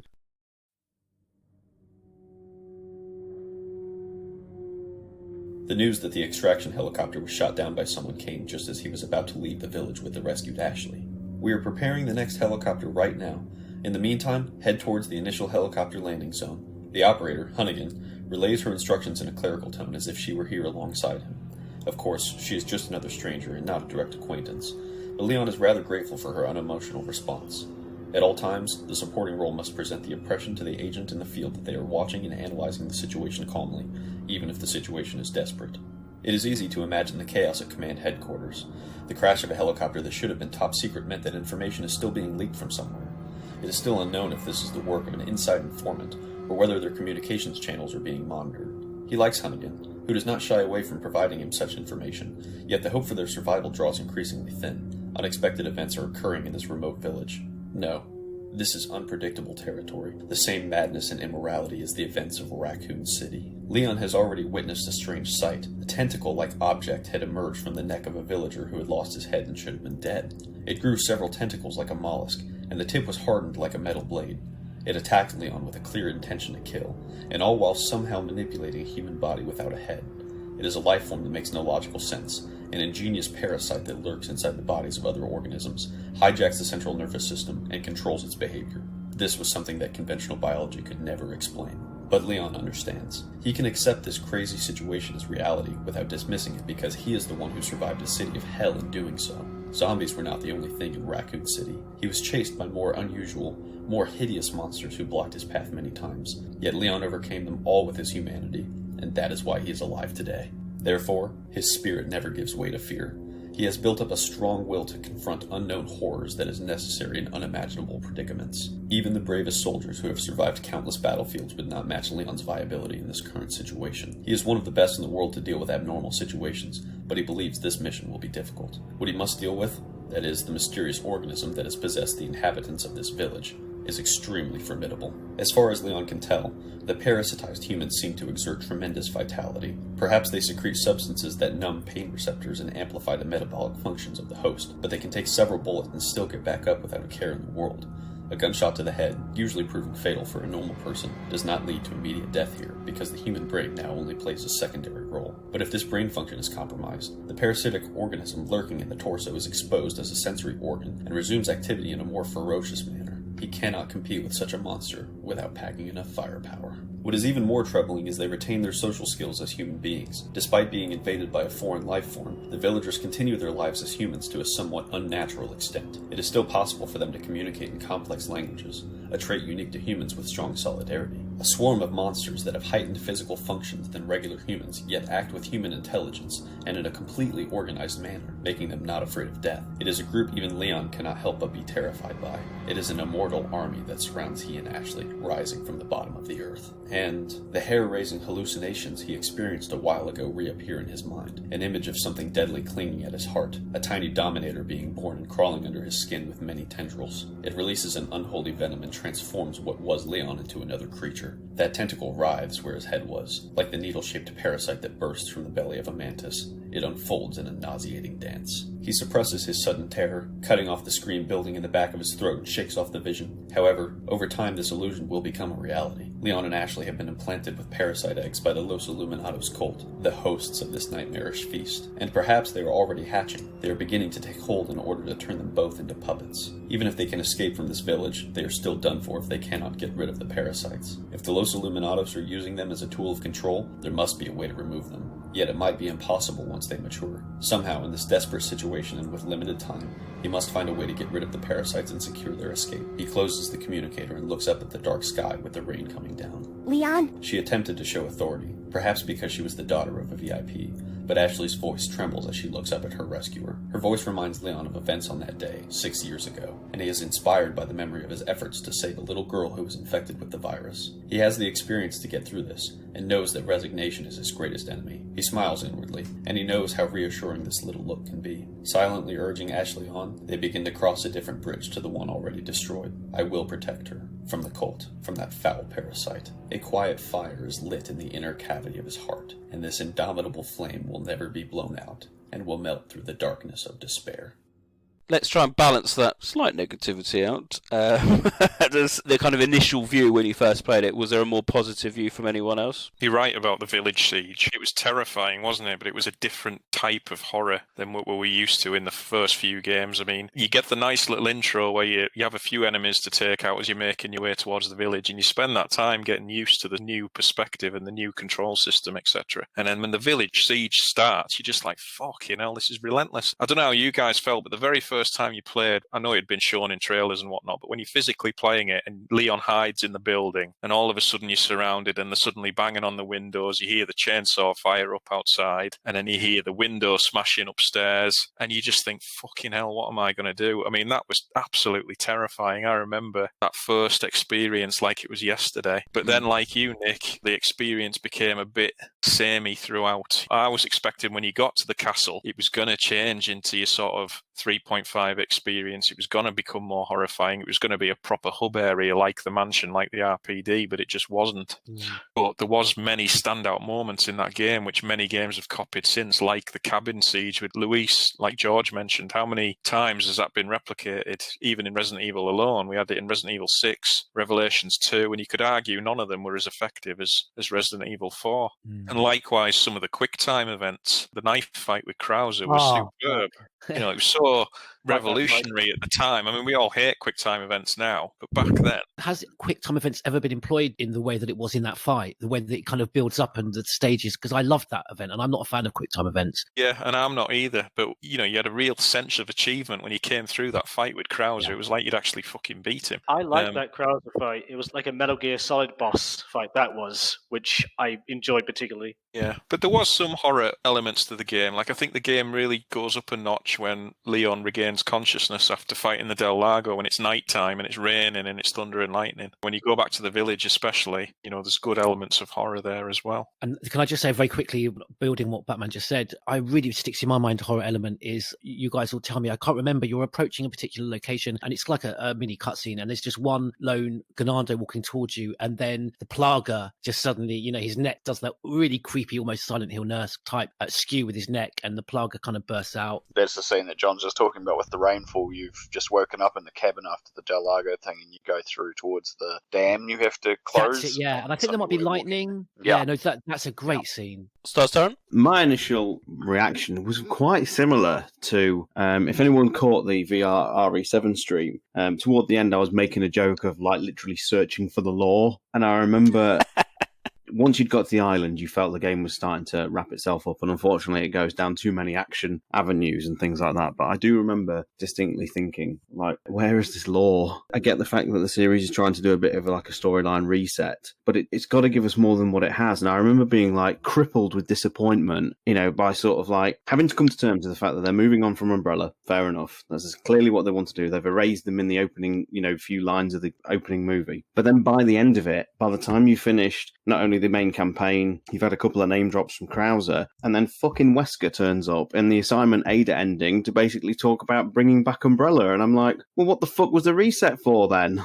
So that's pretty much how I sort of reached my ending of the first playthrough, was just like, what was it all for if it's just going to go straight back there? And ironically, time's sort of repeating itself now with Village again and 7. You know, every time we seem to have these sort of big resets, they seem to just rush straight back to Umbrella, even though they make such an effort to get rid of it. It just amuses me so much. Thank you. Robbie? Yeah, I was super keen. I mean, it was a time frame where things have been changed and I was happy and looking forward to it. As I said in my introduction, I imported the copy, which I hadn't done for a number of years, since 3 had come out, I think. And I was happy. I was giddy. I remember similar to what John said about the village, I remember the slow burn of like learning the controls and getting in there and then just being overwhelmed. Great concept. And considering how much had been talked about in the press about it, it played as well as I'd expected given all the hype that had surrounded it. I didn't have any issues like you guys did. I kind of enjoyed the pace the first time I played it. I remember thinking it was an extremely long game, which it still is. Even I still haven't looked up what the speed running thing is, but I assume without literally skipping, and I know glitches to skip bosses and so forth, that it's still a reasonably long game if you speed your way through it. So it's one of those games that I think probably could have done with some trimming in the long run, just to condense some of the sameness out of it. But I don't honestly think I remember thinking too much about that the first time I played it. I remember feeling the tone was all over the place. good comments about the horror, and I'm always one of those believers that horror is perception to the person individually, right? So the idea of being overwhelmed and these overpowered beings and the parasites and all that sort of stuff, I mean, we can go on about the action, but there's still horror elements throughout that entire game, and I do think it does get lost, especially in the last sections of the game. I think from the later part of the Verdugo accepted, perhaps, yeah, you're getting chased by giant statues. You know, the entire island section is pretty much action, and there's little in the horror, except then you get the regenerators, and so there's this constant, almost like toying between, is this horror enough, is this action enough, and I never really had too much of an issue with the balance, I guess. Mr. S? I'm actually going to kind of mirror what John said initially, where when you go to the village, there's that gun battle in the village where you're running for your life from a chainsaw enemy. Terrifying. I believe the back of the box art on the PS2 version at least, said, forget survival horror, this is action horror. But for me, I think it's more of what I would call anxiety horror. So when you had like fixed camera angles, you didn't know what was ahead of you. You were kind of unsure about moving ahead because you didn't see what was ahead of you. But in this game, you're always worried about what's behind you. You hear a noise behind you, and because you're always looking ahead of you, you have to like physically turn around, see what's behind you. But then someone else could come from the other side. So a lot of anxiety in that game for me. The village section, definitely the highlight for me. You got Mendez fight, you got your chainsaw dudes. The castle, I didn't think this at the time, but looking at what John said about it should have been like a hub area, would have been amazing. Honestly, that was a very slow-paced sort of mansion kind of exploration kind of deal. Would be pretty neat. Castle was the weakest part of the game by far. There's elements that are kind of cool, like the Verdugo and such, but there's a lot of nonsense and filler.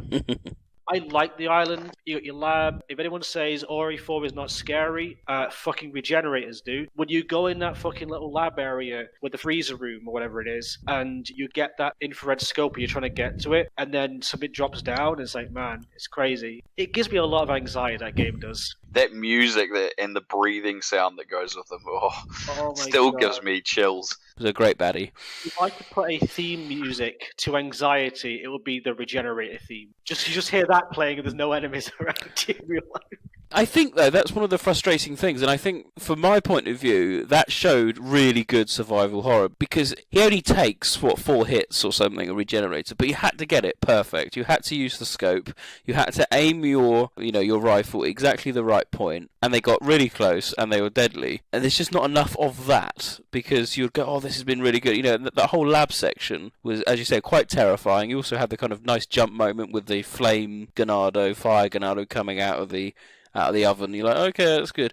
And then it's just counteracted by, a shoot down with a helicopter. And I think it goes back to what Rob says. It's tonally a bit all over the place. And, when you go onto the island and someone's getting out a bloody Gatling gun, you're like, what the... It's hard to stomach from my point of view. Same from the castle. You've got slingshotting fire boulders from cultists. There's a machine gun one in that, and a little turret that pops out. There's these moments where the action really took over, and you can clearly tell some developers or designers were involved in some areas and others in other bits. You go into the mines, for example, and it starts to go back to that kind of village horror route. But then all of a sudden they're like, oh well, we need to throw your boss. So here's 2 El Gantes for you, because we need that. Yeah, it's kind of a weird imbalance in places. As I said, I think the horror elements, it depends on what you find.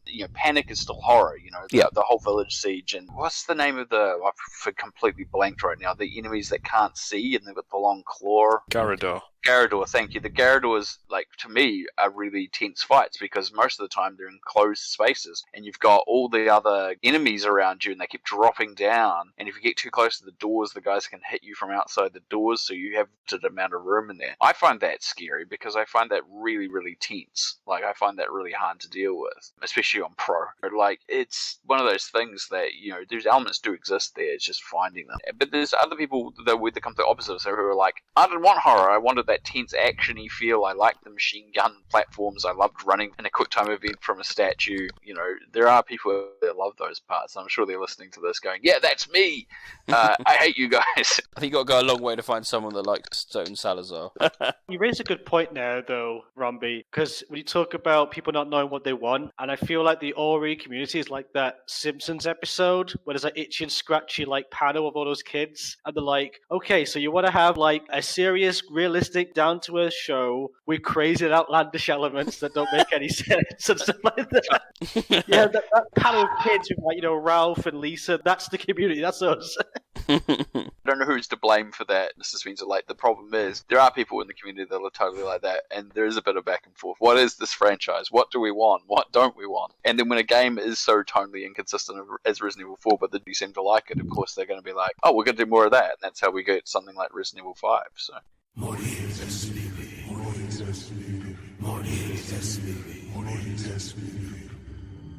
The old castle, where Leon and Ashley have fled, is full of the grotesque, as if it wanted to add more concentrated madness to this brush and leave its violent movements to paint. They are being lured into this evil exhibition without having any other choice.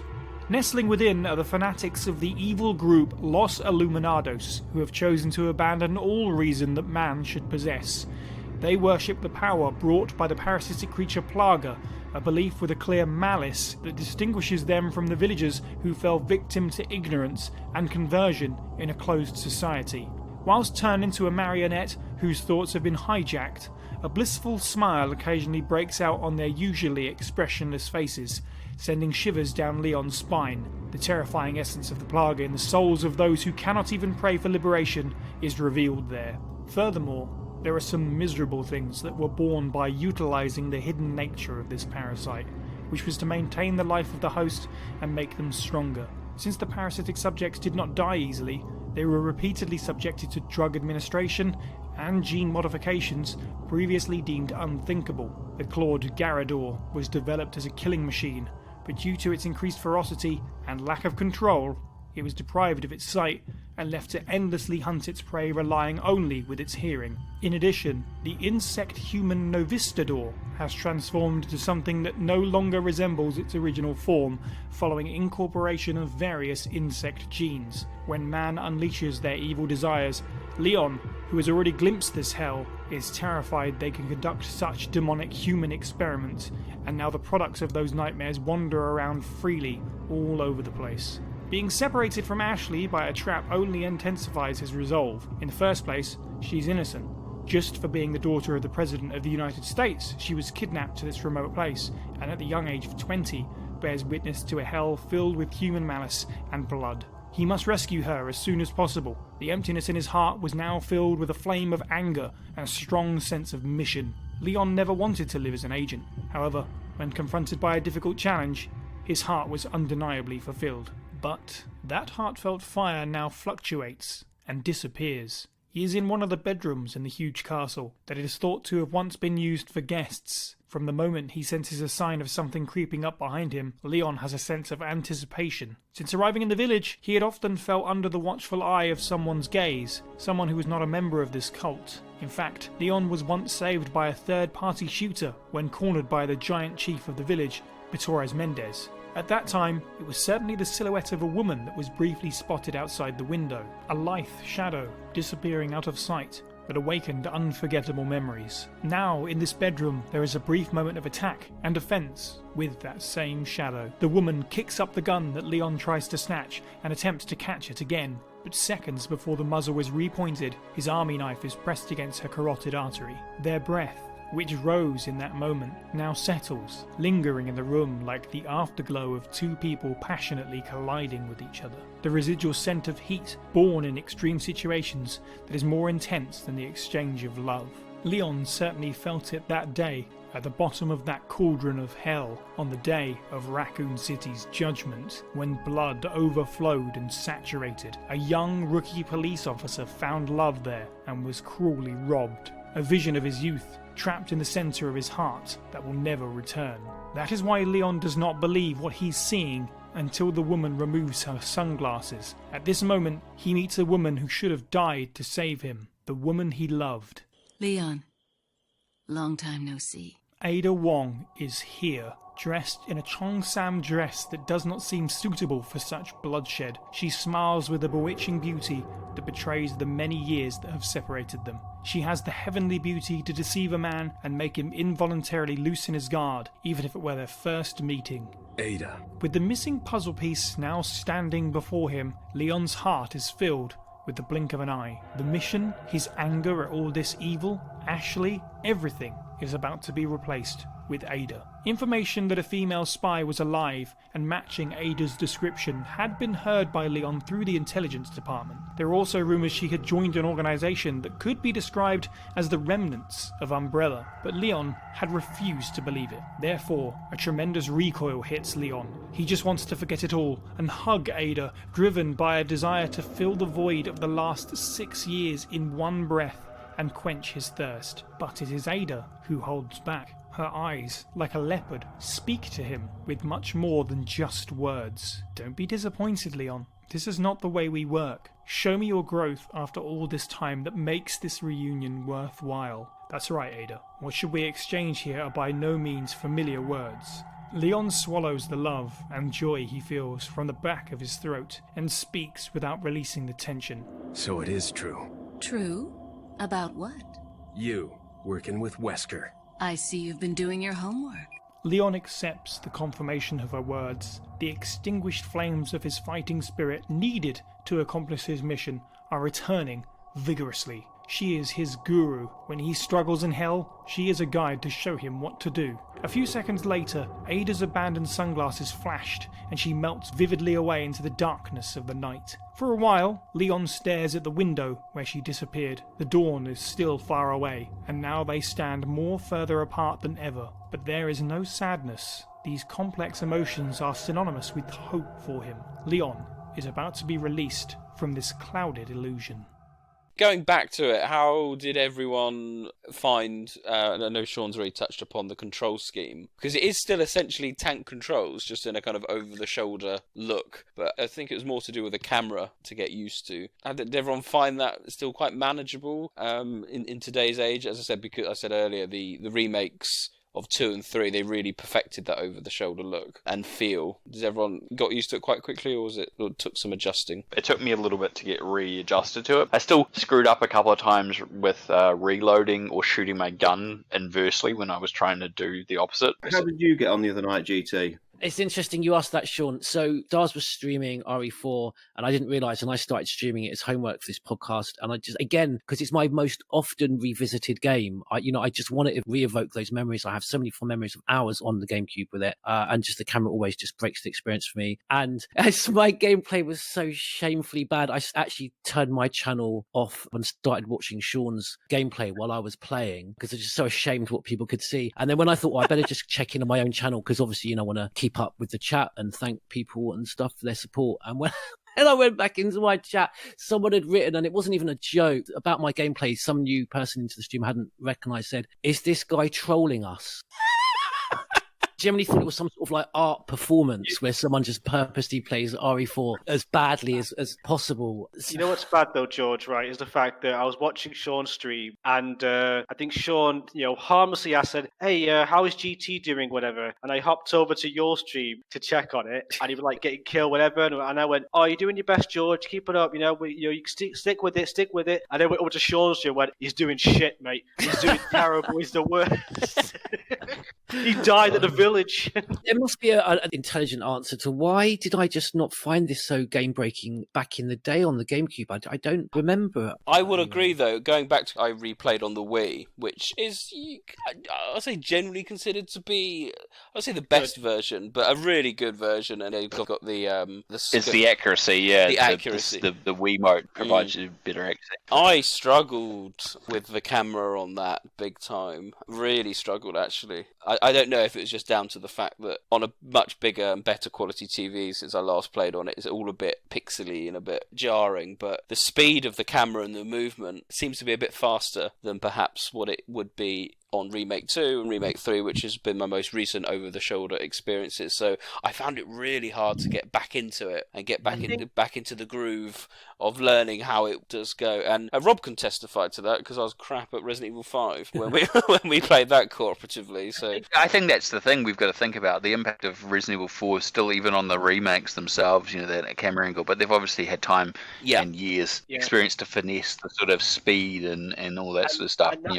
4 is what it is. I want to say real quick, because you remind me of this, is I was speaking with someone who was quite a newcomer to the series, and their first game was RE3 Remake. They went back to try try Ori 4 for the first time, and they couldn't get into it. They didn't like the game very much. They tried, they completed it, but they had not the most enjoyable time. And I think, ironically, Ori 4 has aged poorer than Ori 1 Remake. But the fact that so many games since Ori 4 have used that over-the-shoulder camera view and done it better and more refined, everyone's so used to the over-the-shoulder camera now. Everyone's so used to doing that with Gears of War, with like Ori 2 Remake, Ori 6 even. So going back to that less refined base version of a very tired now gameplay style, it's going to feel dated. It's going to feel old. Whereas if you go back to like a fixed camera angle like Remake that hasn't been done in years, it's very rare to see nowadays. As a result, that ends up feeling different and fresher to new players, to the series, to newcomers. Like, oh, wow, this is really different to what I'm used to playing. I think the only other benefit is there's this weird thing, because the game design is still being used, people don't feel that Resident Evil 4 is as old as it is. It's so around, and that gameplay style still exists, whereas you can have that difference between the remake. People can look at it and go, yeah, that's how games used to be. They used to have the hand controls and pre-rendered angles, and, that's different. It definitely feels, that's a throwback. That's an old game. Whereas, when you have a game that's still over the shoulder, and we're still making games over the shoulder, people don't think about them being as old as they are. We're talking an anniversary here for a game that came out 16 years ago. Yeah. So, it's a 16-year-old game. It's not going to play like a game that came out last year. It's the precursor, as you say. It's the precursor to all this. I think Mr. Spencer's points is absolutely spot on. Whereas Remake is arguably the pinnacle of survival horror and tank controls and the graphical fidelity of everything. Resident Evil 4 was the first one, and therefore it doesn't quite hold up. And had time to refine its... Yeah. And that's not a criticism of 4. That is not... No way is that a criticism of 4. It's just it's the first. It's always, in the same way that arguably Resident Evil 1, and perhaps even say something like Alone in the Dark, feels dated compared to, say, the quick turns of Resident Evil 3 and things like that. They got it better. So by the time you got to Remake, it was... Had more time to perfect a classic system. Exactly. Tried and tested. We've improved upon it so much. We've reached the climax of it. Whereas Ori 4 was like new and untested ground. We haven't done this before. So there's still going to be bugs in it and not going to work as well as it could. But now we get to a point where that over-the-shoulder thing has been perfected. And now we need to have another revolution in how gameplay is done. And I think that Ori 7 has done that, really. And it's within the context of the series itself. You see, in talking about the controls, this is one of the reasons why people clamber for a remake. Because I was talking with a few people on Twitter a while ago now. This was before Christmas. And I remember someone said, that they were trying to play Resident Evil 4 and they couldn't get on with the controls. They're used to a dual analog setup. And someone asked them, I can't remember how it came up, but their age came up. And he said, I'm 15. And I actually remember sat there thinking, fucking hell, he wasn't even born when Resident Evil 4 came out. And we have the context of obviously all the years that led up to it, all the, seeing the impact and everything like that. And I just think, God, how old are we? Well, think how old I feel. My son's streaming. And I mean, that reminds me very quickly, because he streams Resident Evil till midnight. Then he starts asking me all these bloody timeline questions. And some of them I don't actually have the answers to. I was just, John, can I have your phone number? Sure, Nick. Jacob can phone you guys direct. I asked Batman for his opinion on, say, the overall control scheme and its legacy going forward. I haven't really got too much to say on it, really. I thought the controls themselves were more or less the same, weren't they? The new camera system, I felt, was a sort of natural evolution. I didn't really have any issues with it. I thought it was a very, very fun twist on what we were used to. Looking back on it now, though, did you find it, for your playthrough, was it jarring compared to Remake? A little bit, because I'd randomly gone into my playthrough of 4 having come off the back of a run through Resident Evil 0, and it wasn't so much the controls that bothered me. It was more, I mean, you can say what you like about 0, but I think we'd all agree it's very, very atmospheric. There's a lot of detail in the environments and the sound design, and the overall atmosphere, I've said on more than one occasion, supersedes Remake in certain places. Yeah.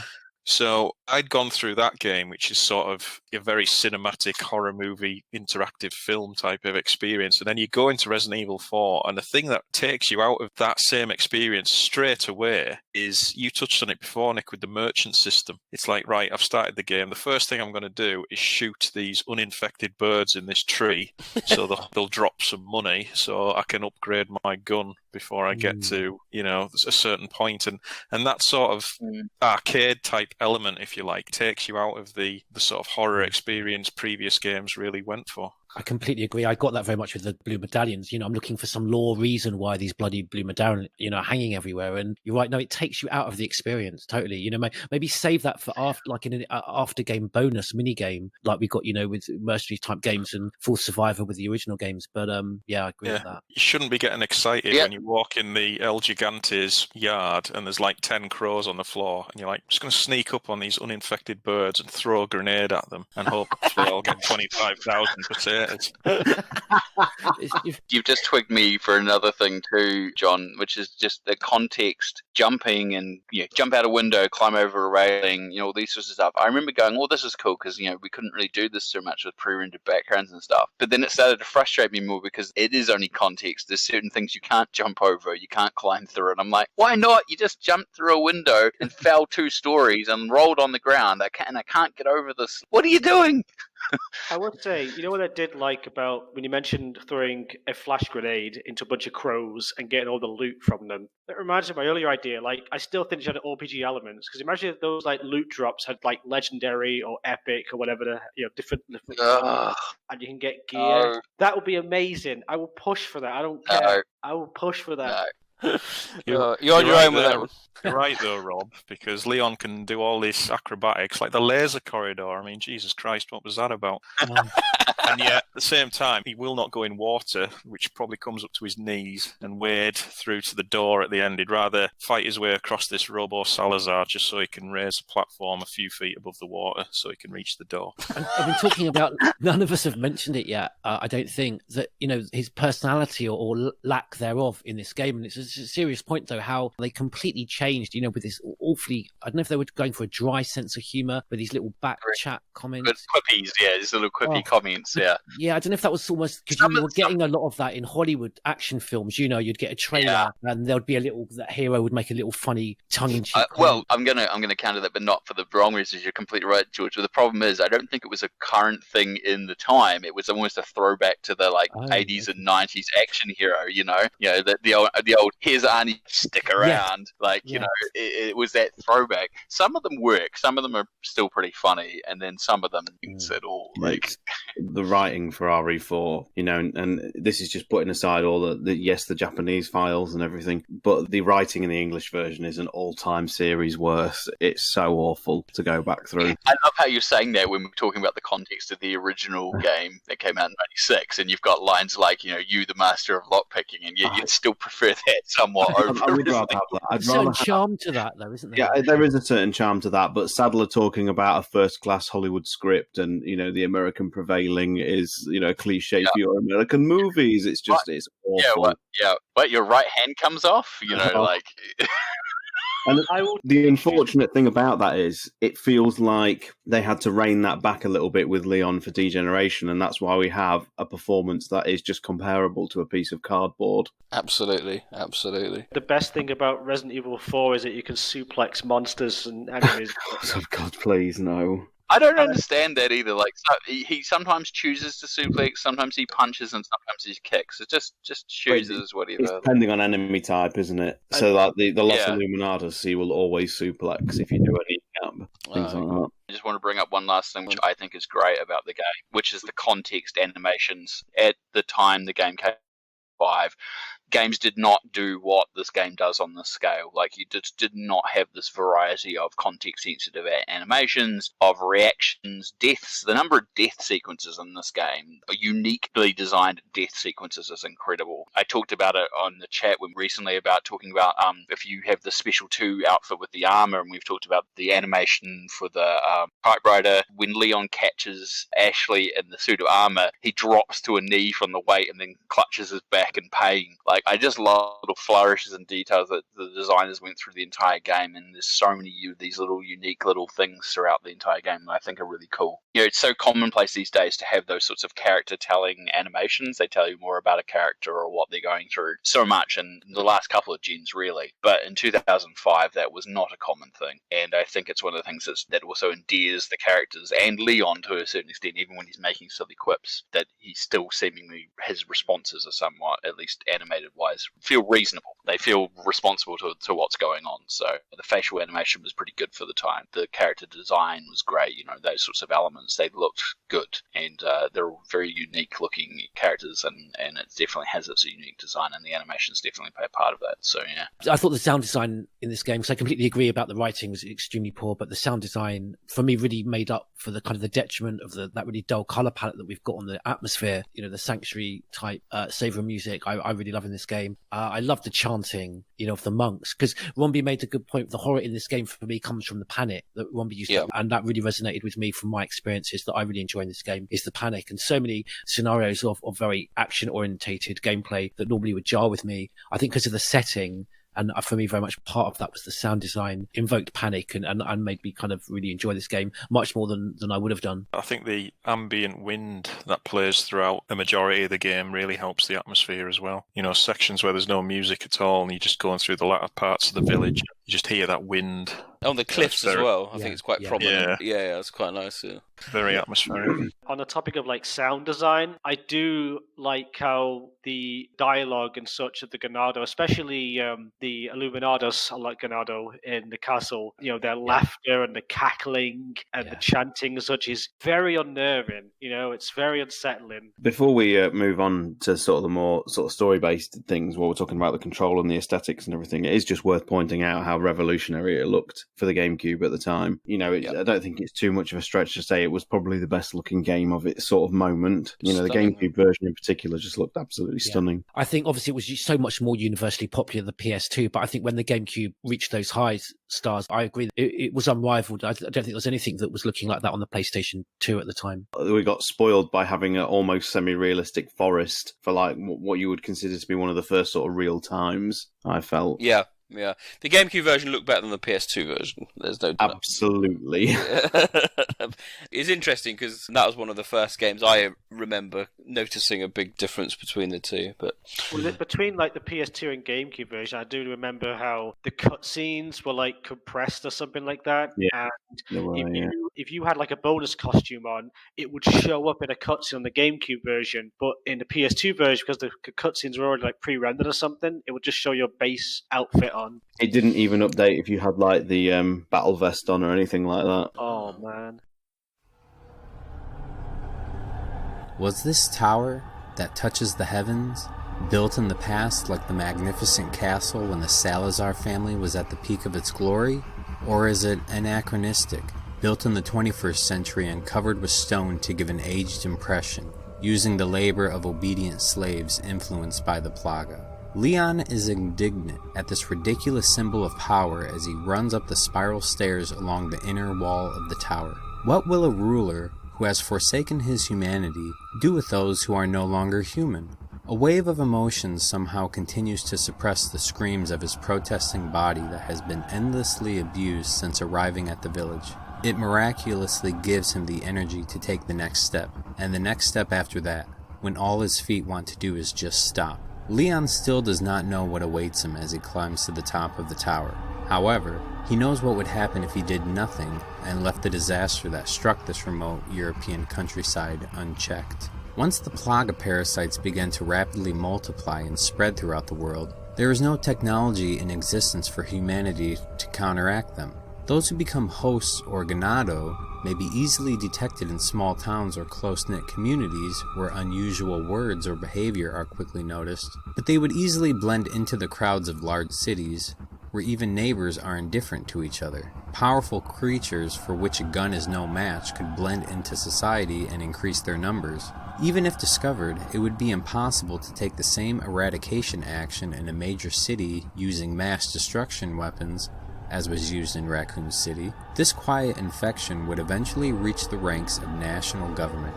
And think of the possibilities of developing parasites capable of more advanced deception, or joining forces with an important dignitary who has been infected with a dominant strain of Plaga that retains the consciousness of the human, and who agrees to submit to the control of Sadler. This bargaining for power is equivalent to selling your soul to the devil. Leon believes it is even worse for a person in a position of responsibility to society to have such aspirations.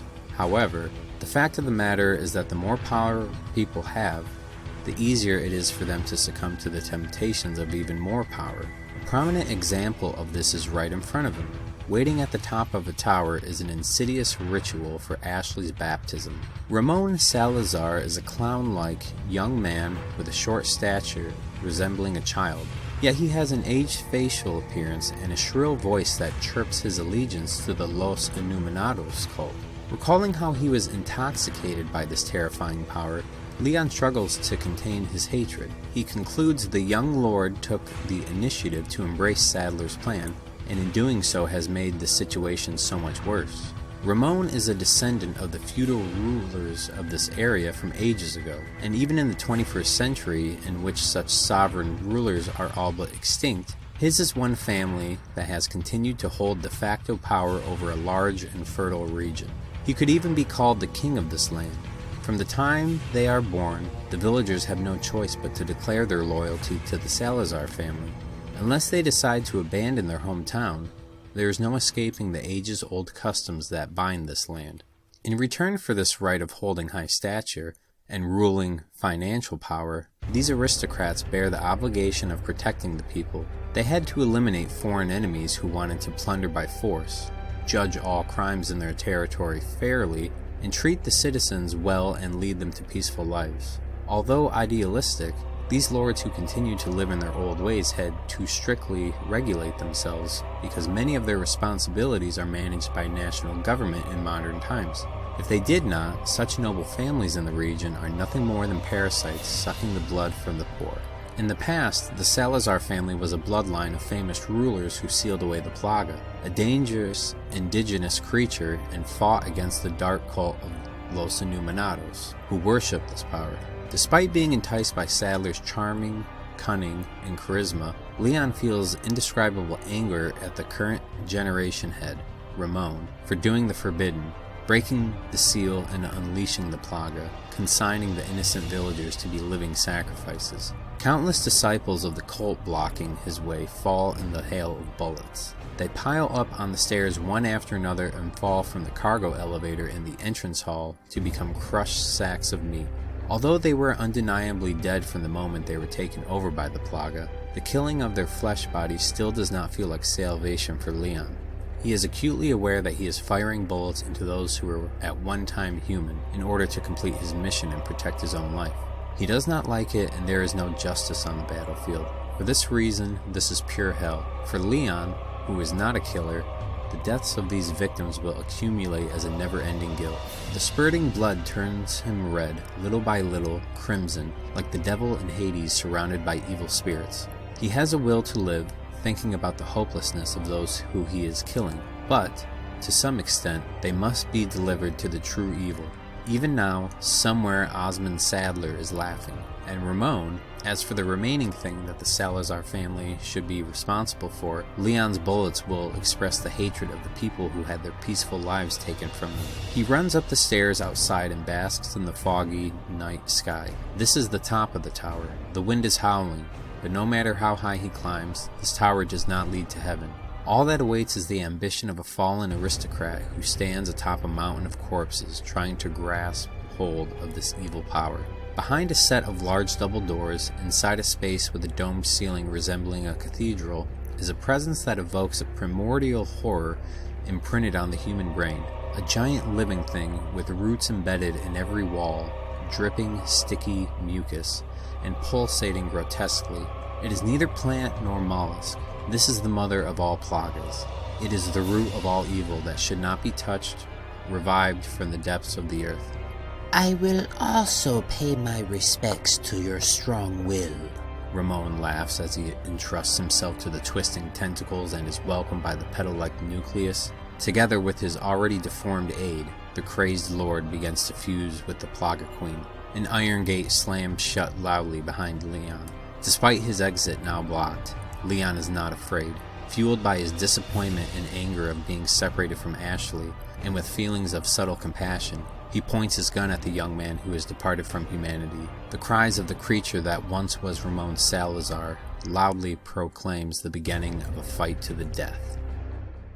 Okay, so one of the huge elements of Resident Evil 4 is the lore, or as Sean was saying, I was trying to find the said lore, but we now have the benefit of hindsight and the lore consequences that have happened as a result of the game and where it's gone from there. But of course, the legacy of it is still very much being felt today. The big build up to and then the end of Umbrella, destroyed by a tactically astute Graf, and stocks and shares and plummeting stock prices. Oh, devastating. And, for a lot of people, it's still unforgivable. But I wanted to ask Batman, because obviously he's more invested in the lore, your compare and contrast views of the storyline consequences, the involvement of the Plagas, and now how we may be getting into a situation where we have got a new strand of storyline implications with the synthetic Plagas, which i.e. the Nemesis and things like that. So I'm interested to hear what you now think of Plagas and Resident Evil 4 and how it was when it first came out. I think looking back on it now, with everything we know now, Resident Evil 4 is very tightly interwoven into a lot of important lore throughout the series. The Plagas have become very important. They're probably one of the most important bioweapons, if you like, outside of the T-virus itself. Like you said, Nick, it played a huge role in Resident Evil 5. It's played a role in Resident Evil Damnation. We've seen hints from the murals in Resident Evil 5 that the Plagas are millions of years old, with possibly a link to the Progenitor Virus, which could explain their extreme mutation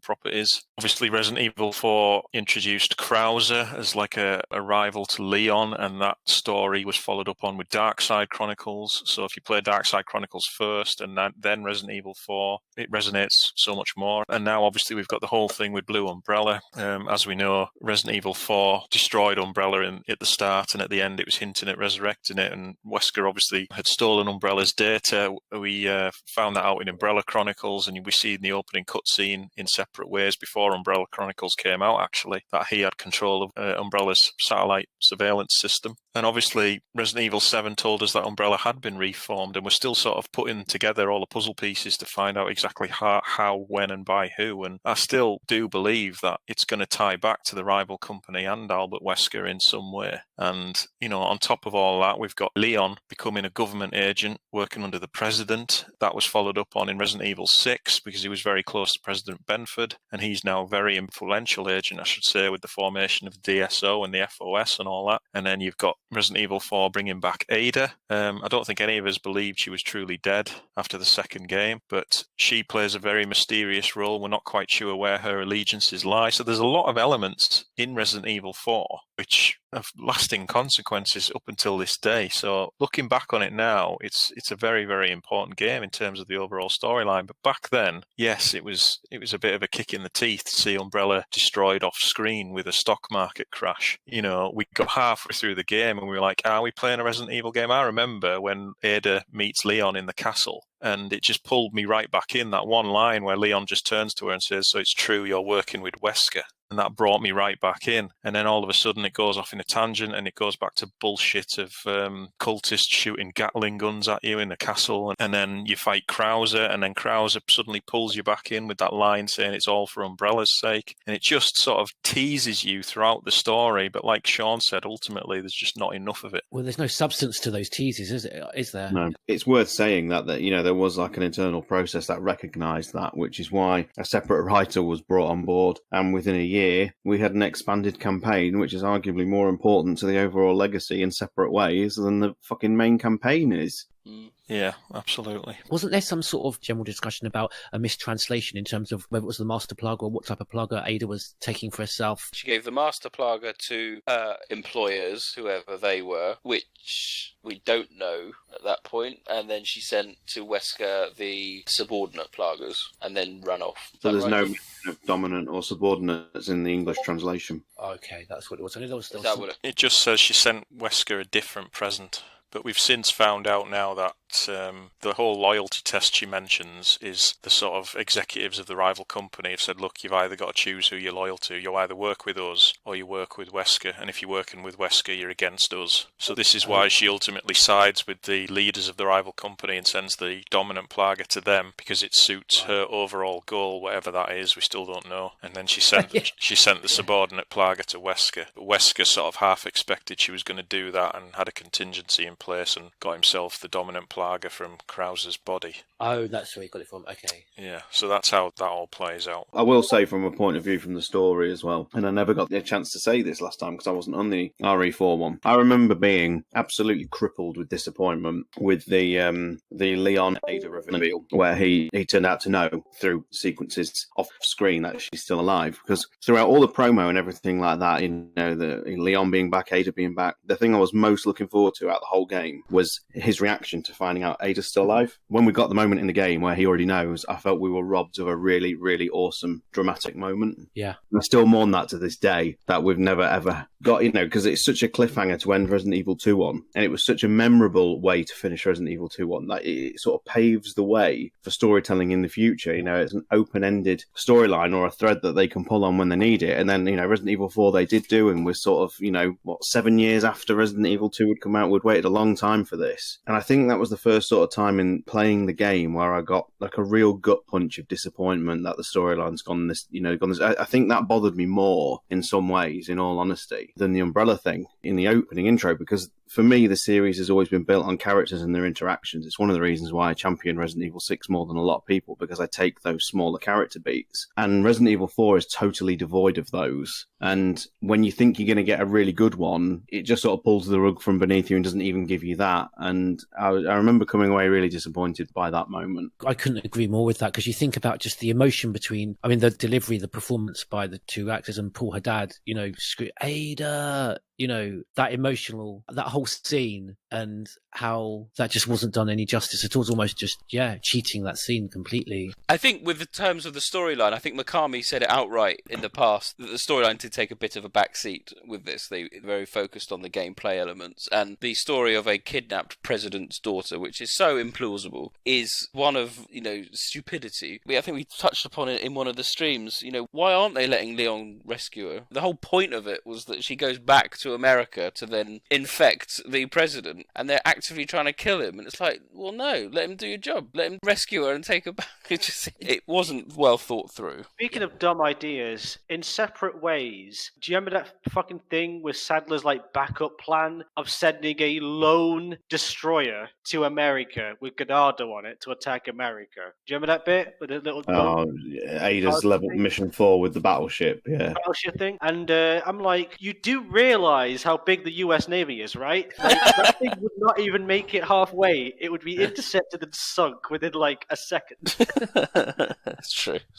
Yeah, I agree with Sean that there was certainly a feeling of bitter disappointment with the GameCube version in terms of the storyline, but also, as I said, it just wasn't what I was expecting. And I wasn't into huge action games back then, and arguably I'm still not. All the games that then influenced Resi 4, so like Gears of War and so forth, I've never played any of them. So my over-the-shoulder viewpoint camera angle critique purely comes from the Resident Evil universe. So I don't have that wider remit, if you like, to comment upon its impact. But I know that its importance is unrivaled, and it is the gaming darling of the world, isn't it? It's absolutely adored by the gaming press and easily make top 5 of best games ever made. It does beg the question whether they should remake it, and that lightning in the bottle comments that we had earlier. What you're saying is just because they could doesn't mean they should. Exactly what I'm saying. I think with regards to that, Nick, the important thing to take away is whatever capacity a 4 remake will be released in, it will not be, genre defining, it won't be revolutionary, it won't be any of the things the original game was. And that, I think, is a big problem. And, you've already seen how quickly the community turned against Capcom. After RE2, everybody loved them. Everybody was just wanting the future of the series to be remakes. Then 3R comes out, and that's not what everybody wants, because there's been too many cuts, there's been too many changes. I don't like what they've done here, and for the right reasons, I will add. But what makes you think Resident Evil 4 is going to be immune to the same sort of things that have happened to Resident Evil 3? I'm not going to comment on the news that's come out this week, but there is some news about the 4 remake, but it's all like leaks and rumours, and we don't discuss them. But it sounds like development is not going as smoothly as one would expect. And I'm not surprised, because how do you go about remaking something as mammoth and as, gigantic as one of the most revolutionary games of all time? Whether, just taking away what it did for the series in terms of the story, the course correct that we're still experiencing right now as a result of the storyline things it made. We've talked a lot tonight about its impact on the video games industry, and I just can't help but think some people are putting like a lot of wishful thinking in that's going to happen all over again, and there's just no way it's going to. There is no way a 4 remake will have the same kind of legacy as the original game will, and I think that's a big problem, and I wouldn't be surprised if that's what's causing, issues behind the scenes, because you just can't. Lightning in a bottle is a good term, and you can't capture it twice. It just doesn't happen. You look at games today, like Final Fantasy VII Remake has been beloved because of what it's done with that storyline, and it does something very, very outlandish and crazy in the final sort of act. You can't do those kind of things in Resident Evil universe because it has to be quite grounded. And I just find there's a certain irony to the fact that, as I've said, the series has had to undergo quite a heavy course correct to repair its lore, repair its story as a result of the things that Resident Evil 4 did. And we're on the cusp of it almost happening again with these like retcons to the Plaga that, the last thing I want is another 15-year course correct, because now Remake 4 has made many canon entries invalid with what it's added. And yeah, difficult times. It is. It really is. Amongst the stone ruins, the noise of the submachine gun is earth-shattering.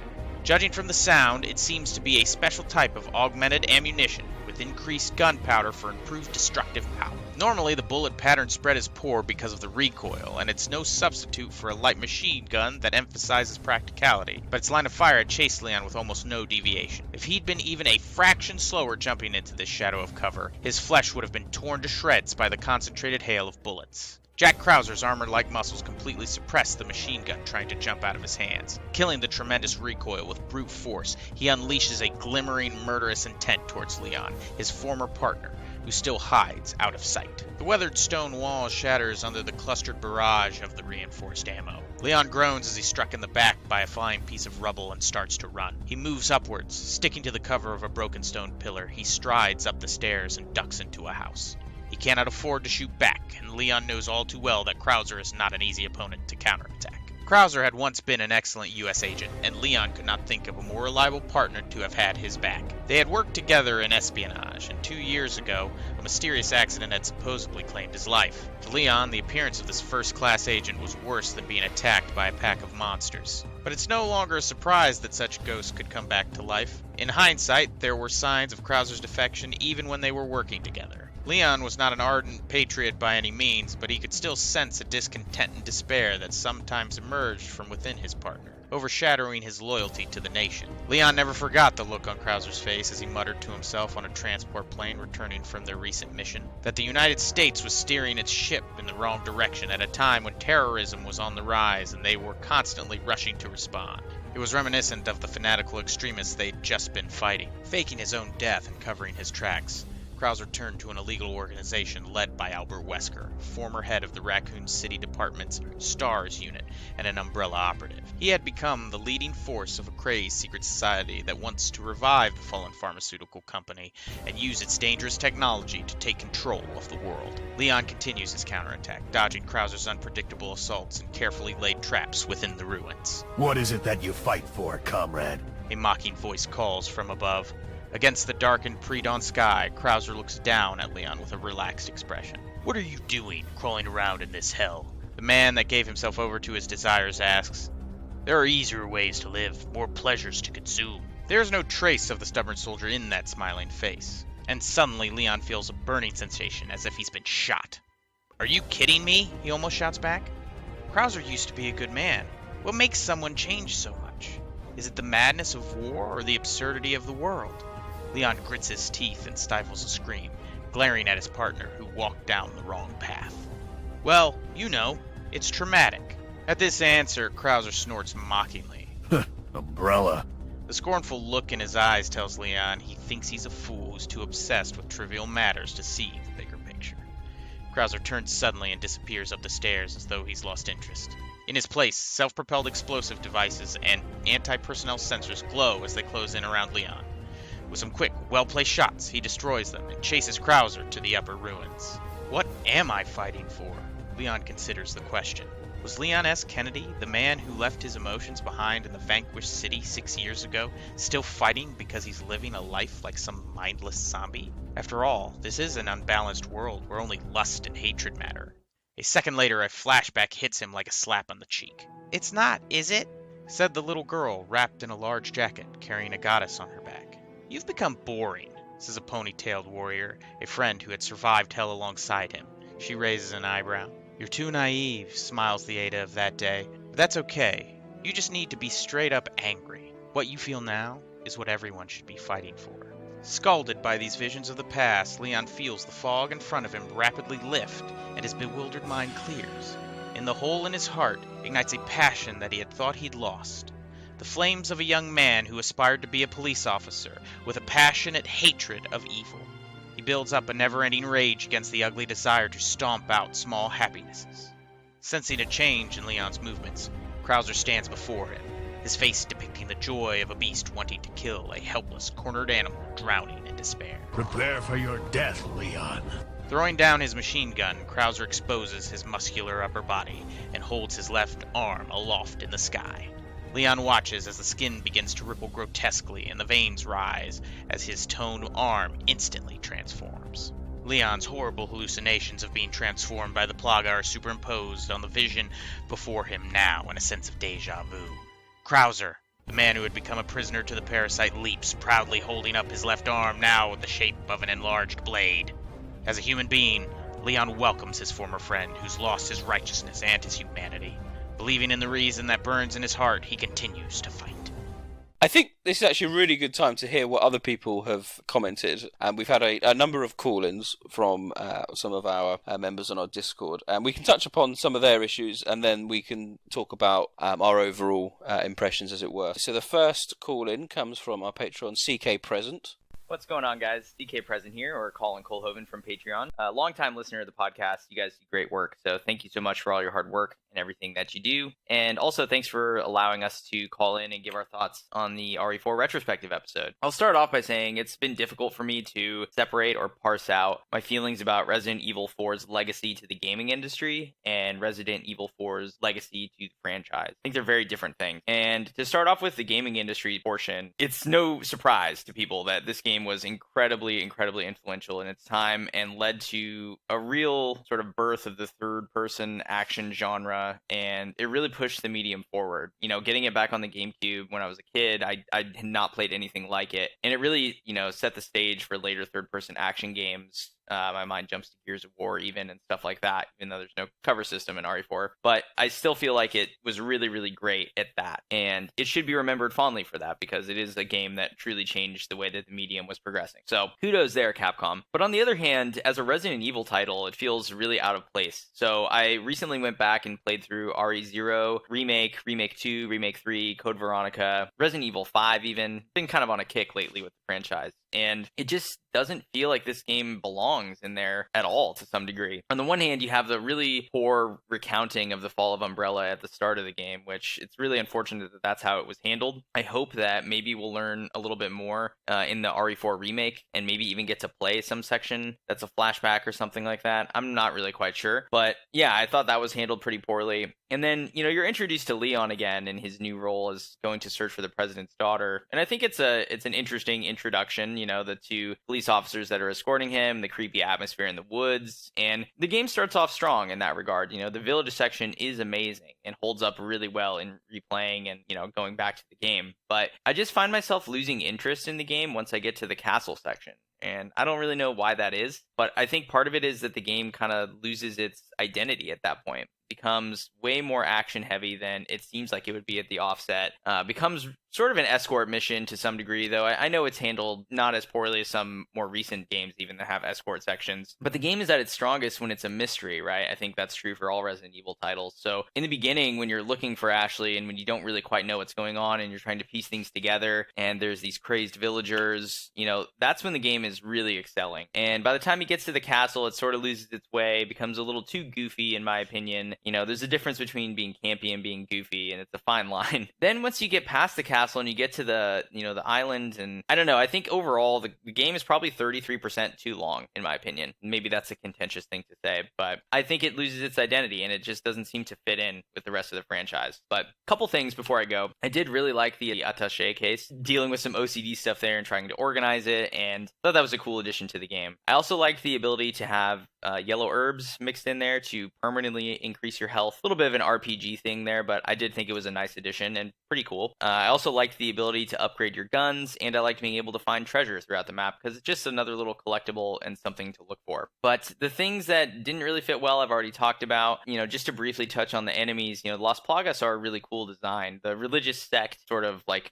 thing that they got going on and set up in this game is really cool, but I just, again, don't really feel like it fits with the larger theme of what the games are about. Looking back on it in a retrospective, I don't think it holds up as well as I thought it would. The controls are definitely in need of an update. I feel like Resident Evil 5 in a lot of ways is just a better Resident Evil 4, and I certainly enjoy it more, and I've platinumed Resident Evil 5. I think it's a great game. Unfortunately, Stars Tyrant, I am looking forward to the RE4 remake, presumably next year. I'm not sure, but anyway, yeah, thanks for having me on the show, guys, and for all the work that you do. DK Present out. I'll talk to you later. He knows how to stick the barb in, doesn't he, at the end?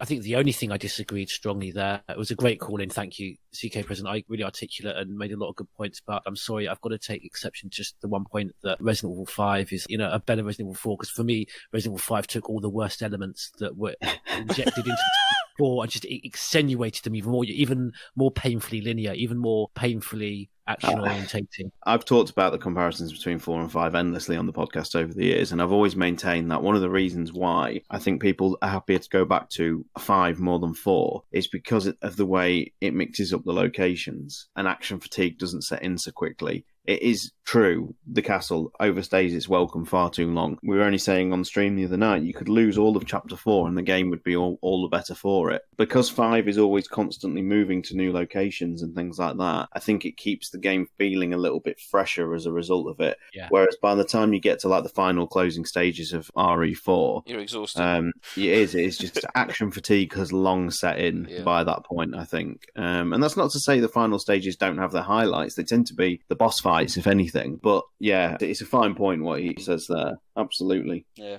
great calling.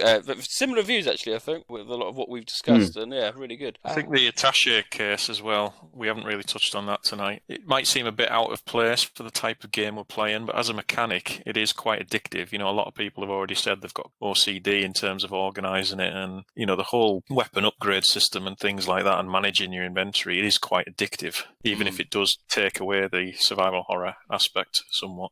It's still my favourite inventory. I love just mucking around with it. Yeah, good to see it back in Village. Not only would shortening, you said getting rid of Chapter 4, that would shorten the game, which it needs as well, but I think it would just make the castle overall much stronger, because I think there's 8 sub-chapters we spend in the castle, and if that condensed down to 4, because there's some solid sections in there. We haven't spoken about the, the Ashley section, which is quite effective in terms of being spooky. I'm sure you'll want to comment, Sean, about the camera angles. Yeah, so I was obviously running the HD project on PC, but there has actually been a mod that's come out like last year, because usually you have to use a fair bit of tinkering to get the Ashley sections to work as they are in the Japanese version, which is through camera angles. There's thankfully a mod now. You just have to drop a couple of files in a folder, and it really just is, it's not quite as perfect as it should be, and it's not quite as refined control wise as the classic games were, but as a lovely homage and as a really nice survival horror section, it's the closest RE4 gets for sure. It looks beautiful as well. The game really benefits from having those sort of camera angles. It's very haunting ground. It's very much a product of the time it was made in. But yeah, it's a nice section. And talking about the castle, you just mentioned it has some highlights. I always really, really love the brief sewer section with the Nova Vista doors, however you pronounce the name. In the sewer section with the cells. I think that's a really good survival horror set piece where they're invisible. Yeah, agreed. Okay, we have another call in. This is also from one of our patrons. What is this? Or Jank Media, as he's known. So let's see what he has to say. Resident Evil 4. What can be said that hasn't already been said a million times? I will say one thing. The fans out there who say Resident Evil 4 is the best Resident Evil game, I think you are 100% wrong. My apologies. My history with Resident Evil 4 is that I wasn't really gaming all that much at the time when it released and when it was in development, so I wasn't aboard the hype train. I remember reading a IGN preview and it talked about the the village encounter with the doctor, whatever his name is, and the chainsaw. It sounded pretty intense. It sounded cool. Once the game released, I did rent it. Didn't play it too far. Certainly didn't beat it. And I thought it was fun, but, just didn't really resonate with me a whole lot. And it wasn't until like the month before Resident Evil 5 came out that I went back and actually played through the whole game. I had a lot of fun with it. I thought it was really intense. I hadn't played anything like it. Over the years, I've revisited it a few times. It's by far the Resident Evil game that I've played the least. I still enjoy it. It clearly is a classic game, but I feel like it has aged worse than something like the original Resident Evil on the PlayStation. Throughout the game, all the mobs coming at you, I don't know, it just doesn't really resonate with me, and honestly, it gets boring after a while. The game is quite long, as we know, and that's good, but I don't know if there's any puzzles, I guess the gameplay itself with crowd control is the puzzle, but I would much rather focus on inventory management, backtracking, all the things that people claim to hate about the classic Resident Evils, but of course there are many of us who love that. I am excited and really curious about the Resident Evil 4 remake. I wish they would focus their efforts and talents elsewhere, but whatever. I'm still gonna play it. I'm still gonna buy it. Resident Evil 4, it changed the trajectory of the Resident Evil series, as we all know. It changed the trajectory of video games, and it's pretty crazy. But yeah, I prefer the older games, and I'll just leave it at that.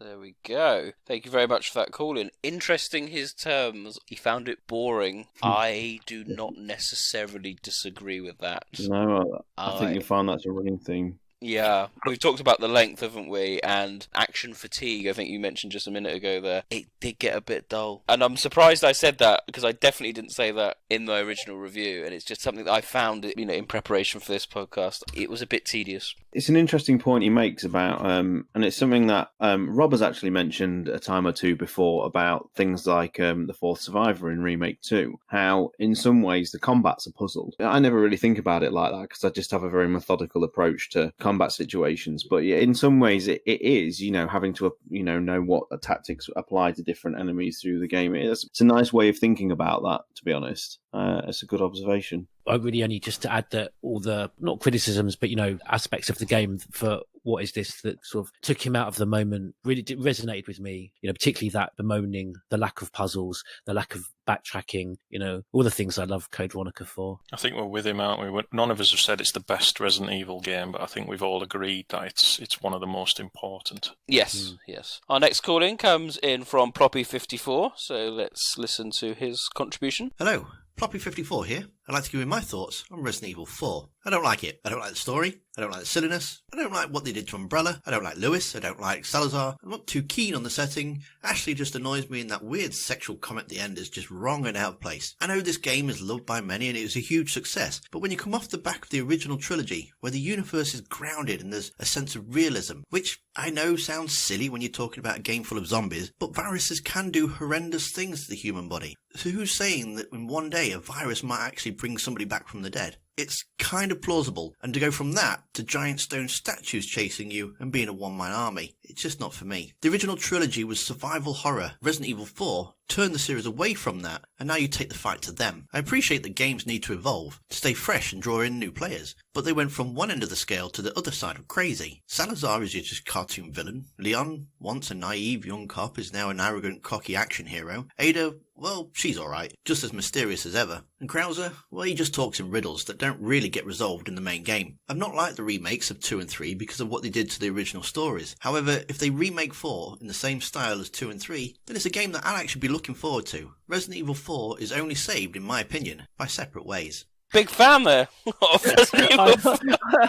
I love this call because, proper, he's got this sort of calming English cadence to his voice that kind of reminds me just, I don't know, just narrators of children's TV from the late 70s. But then he just hits you with all these dislikes. No, he doesn't muck about, and I like that, and I agree. Particularly, he's right. I mean, I can make a joke about it, but actually it is quite very odd and creepy, the thing at the end of the dialogue with Ashley, because you're led to believe there's quite an age difference between her and Leon during the game, and then just suddenly out of nowhere you get that sexual comment. But no, all those other past criticisms, and obviously Star's made that point. He's right about, you know, its redeeming feature, particularly for the lore, was separate ways.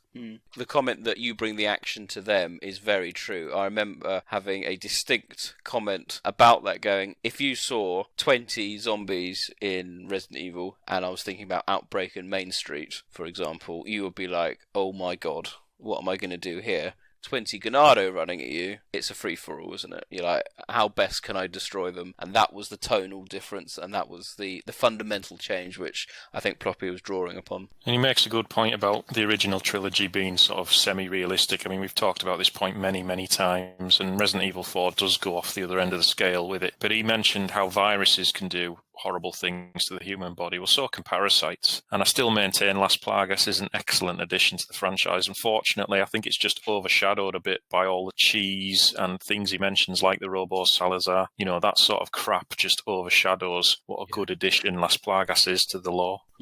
Absolutely. Thanks, Ploppy, for that. Our next call-in comes in from Jamie by Design, so roll tape. Hello, Resident Evil podcast. It's me, Jamie by Design. Nice to be talking to you all finally. I'd like to start my little call-in by just metaphorically blowing smoke up all your guys' asses, and just thanking you for all that you do. I'm sure many people like me have found this year really fucking difficult, and this series and your guys' podcast is truly one of the things that got me through it. I mean, I live alone and miles away from my family, so I've had no one through lockdown. So listening to the podcast has just been amazing, and it's fantastic to hear people and read people on the Discord talking so passionately about this franchise that I've loved for a long time. Anyway, enough with that crap. Let's move on to Resident Evil 4. So Resident Evil 4, I admit, I hold my hands up, I used to be one of those really annoying fans, I'm sure quite a few of us have been, who was like, this isn't real Resident Evil, what is this garbage? This is obviously a side story that they mislabeled, someone at Capcom fucked up. But, you know, people at school would come in and play it, people who'd never got into Resident Evil before were suddenly getting into it, and I resented that. I was like, you're getting into Resident Evil, but you don't even know real Resident Evil. You're like those fans who get into it because of the movies, you know, and fortunately I've grown up a lot since then. I mean, I was 14 back then. Now I can appreciate Resident Evil 4 for what it is. For me personally, it is in the lower half of the series, purely because I think it overstays its welcome by quite a long way. Literally, like halfway through the castle, I find I start to get quite bored, but I really like the village section. The village section is actually fantastic, and it's got great atmosphere. I really enjoyed that. I think, though, you can't deny the impact that Resident Evil 4 has had, not just on the Resident Evil franchise, but on gaming as a whole. This game, I mean, for God's sake, it's been ported to 11 platforms. Like, that's how popular it is. And it basically brought about this wave of over-the-shoulder action games. You know, without this, we might not have had things like Gears of War or Dead Space, and Dead Space is excellent. The world owes a debt to Resident Evil 4, the gaming world, obviously. And I think that as much as we dislike it, I think that change was necessary as well, in a way, because look at Resident Evil compared to every other survival horror franchise. They're all pretty much dead now. Dead Space made it 3 games and it's gone. Silent Hill has crumbled into nothing. Clock Tower's nothing. Fear made 3 games and it was gone. Doom has basically just become an action shooter as well. Resident Evil adapted with the times, it moved with the pace of the general market, and it eventually came back home with Resident Evil 7 and became, you know, puzzle solving and exploration and horror again, which is great, and I'm really excited to see Resident Evil 8. So I think that's a good thing. My one big remaining problem with Resident Evil 4, other than the fact that it overstays its welcome, and I'm sure there's a lot of us that feel this way, there is a tiny part of me that will never, ever, ever be able to forgive the awful decision to just kill off Umbrella in that opening monologue. I don't know about you guys, but I played the games before 4 first. I didn't play them in the right order, admittedly. Started with Code Veronica and kind of worked backwards, actually. It felt like a betrayal that Umbrella was just gone, you know? It felt like we'd been been robbed of seeing this. I mean, Infinity War wasn't out by then, but obviously, you know, this Infinity War level epic event where all these characters were going to come together and take down Umbrella, and Wesker was back, you know? Anyway, that's all I've got to say about it, really. I've tried to keep it all down within 5 minutes. Thank you again, guys, for doing the podcast. Thank you for everyone on the Discord for being so friendly and nice, and I look forward to hearing the episode. Bye. Thank you so much, Jamie Burdizine. Really nice comments at the beginning of your call-in, and I'm pleased that we can provide some help to people out there. So, yeah, that was really kind of you. Yeah, thank you very much. He's just carrying on with the train of thought, isn't it? How many people are going to cite that it's overstays its welcome? It gets, dare I say it, boring. Yeah. It's one thing he does allude to, which we didn't talk with regards to the lore, is the Avengers Endgame level event. And it's true that when you do like a series playthrough or whatever, those early games all end with, you know, the varying protagonists all vowing to destroy Umbrella at, you know, different stages. It's Leon in 2, it's Jill in 3, it's Chris in Code Veronica. So to then have that cruelly snatched, we'd not actually mentioned the lead-in to RE4 was very much building to our sort of fantastical idea of like all the heroes banding together for one big fight, and yeah, it will never truly be, because, you know, I don't think anybody really counts Umbrella's End and Umbrella Corps as being the sort of, you know, bandage that patch that up.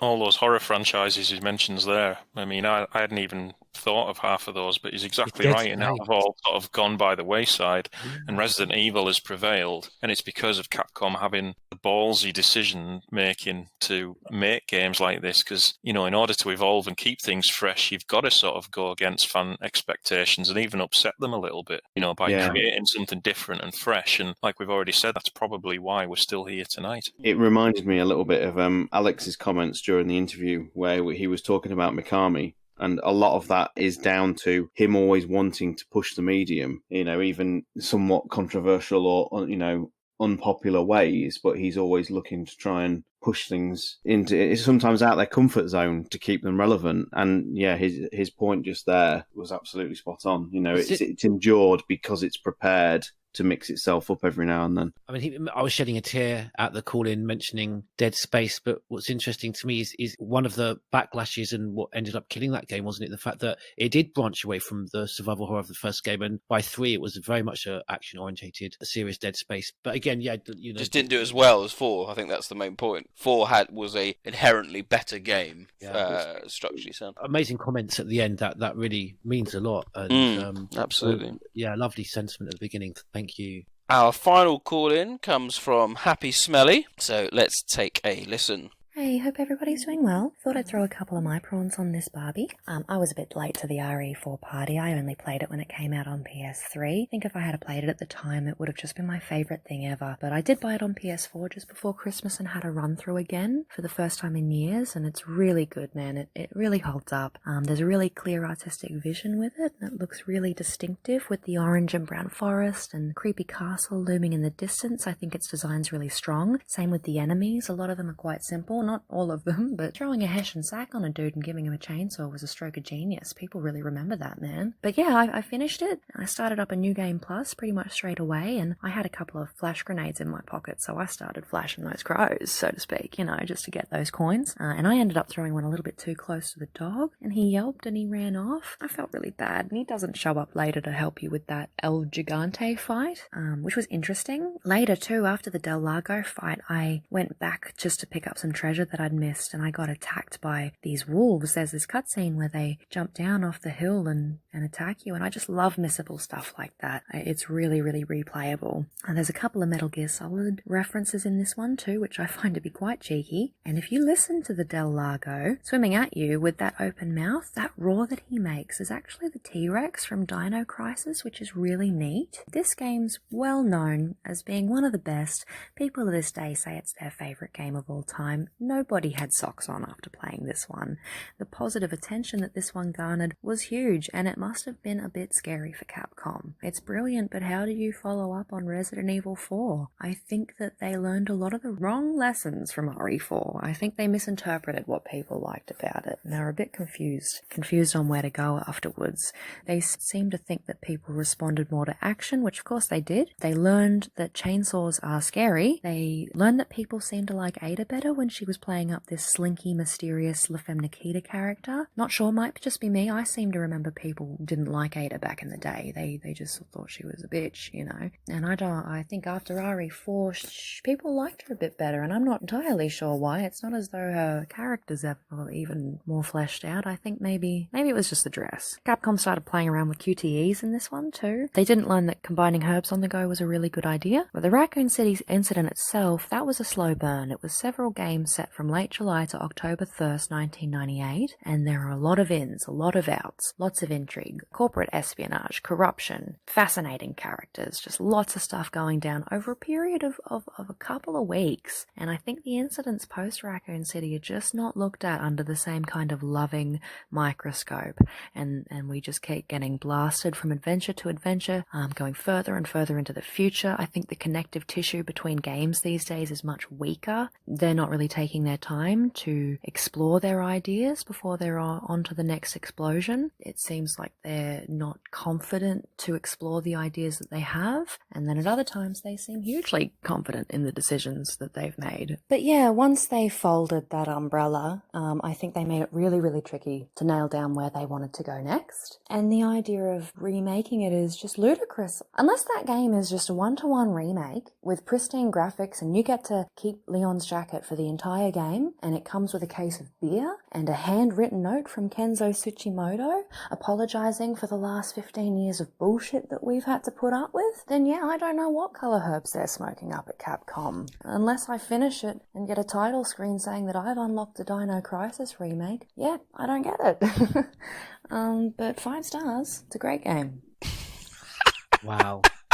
I love that. To that again. Happy Smelly, I am all for 4R if it comes with a case of beer. Sell me that edition of the game right now. The beer edition. That is a wonderful call-in. Thank you so much. Yes, really good points, I think, there. Very positive on the whole, actually, about Resident Evil 4, which is always a nice way to finish well, it's their podcast. Weather. They have just such amazing weather down there, don't they? That's, I mean... Outlook is brighter. Come and experience some British weather, and I don't think you'll be giving it 5 out of 5. Very positive. I'll be honest, I didn't realise you could scare the dog with a flash grenade at the start. But it's nice to know that I'm not the only one shooting crows and throwing grenades at them. When she was summarising like the Raccoon City incident at the end there, I actually got a little bit nostalgic, John, for our series playthrough. And one of the things that always hit me hardest during that, which was 8 years ago now, was how much of a hub for the rest of the series that incident is, and how it, you have those couple of games that lead into Raccoon City, and then you spend through the outbreaks and like 2 and 3, and if you play them in as close to a chronological order as you can, then it feels like this sort of weird central hub, and it defines the rest of the series. The rest of the series, refers to it back, and she's absolutely right. And as the series gets more and more things bolted onto it, you do wonder why other events, due to the sort of retcon nature, things get added, like the Terra Grigia incident and things. You do wonder why an equal spotlight hasn't been put on those kind of events and those kind of big, like, world-defining cataclysms and whatnot. And it's a little bit of a criticism, if you like, and this is a part and parcel of when you bolt on additional pieces of lore, but I do like the fact that it does keep the Raccoon City incident as the thing that defines everything that came after. I think it adds a sense of gravitas to it, which is why it's such a beloved location and setting for this series. Absolutely. Really insightful. And I didn't know that about the Del Lago, if that was the T-Rex from Dino Crisis. I did not know that. Nice little trivia stat to end the call-in. So thank you to all our call-ins. It's been brilliant, actually, really good. And we'll be obviously looking to do more call-ins for more podcasts in the future.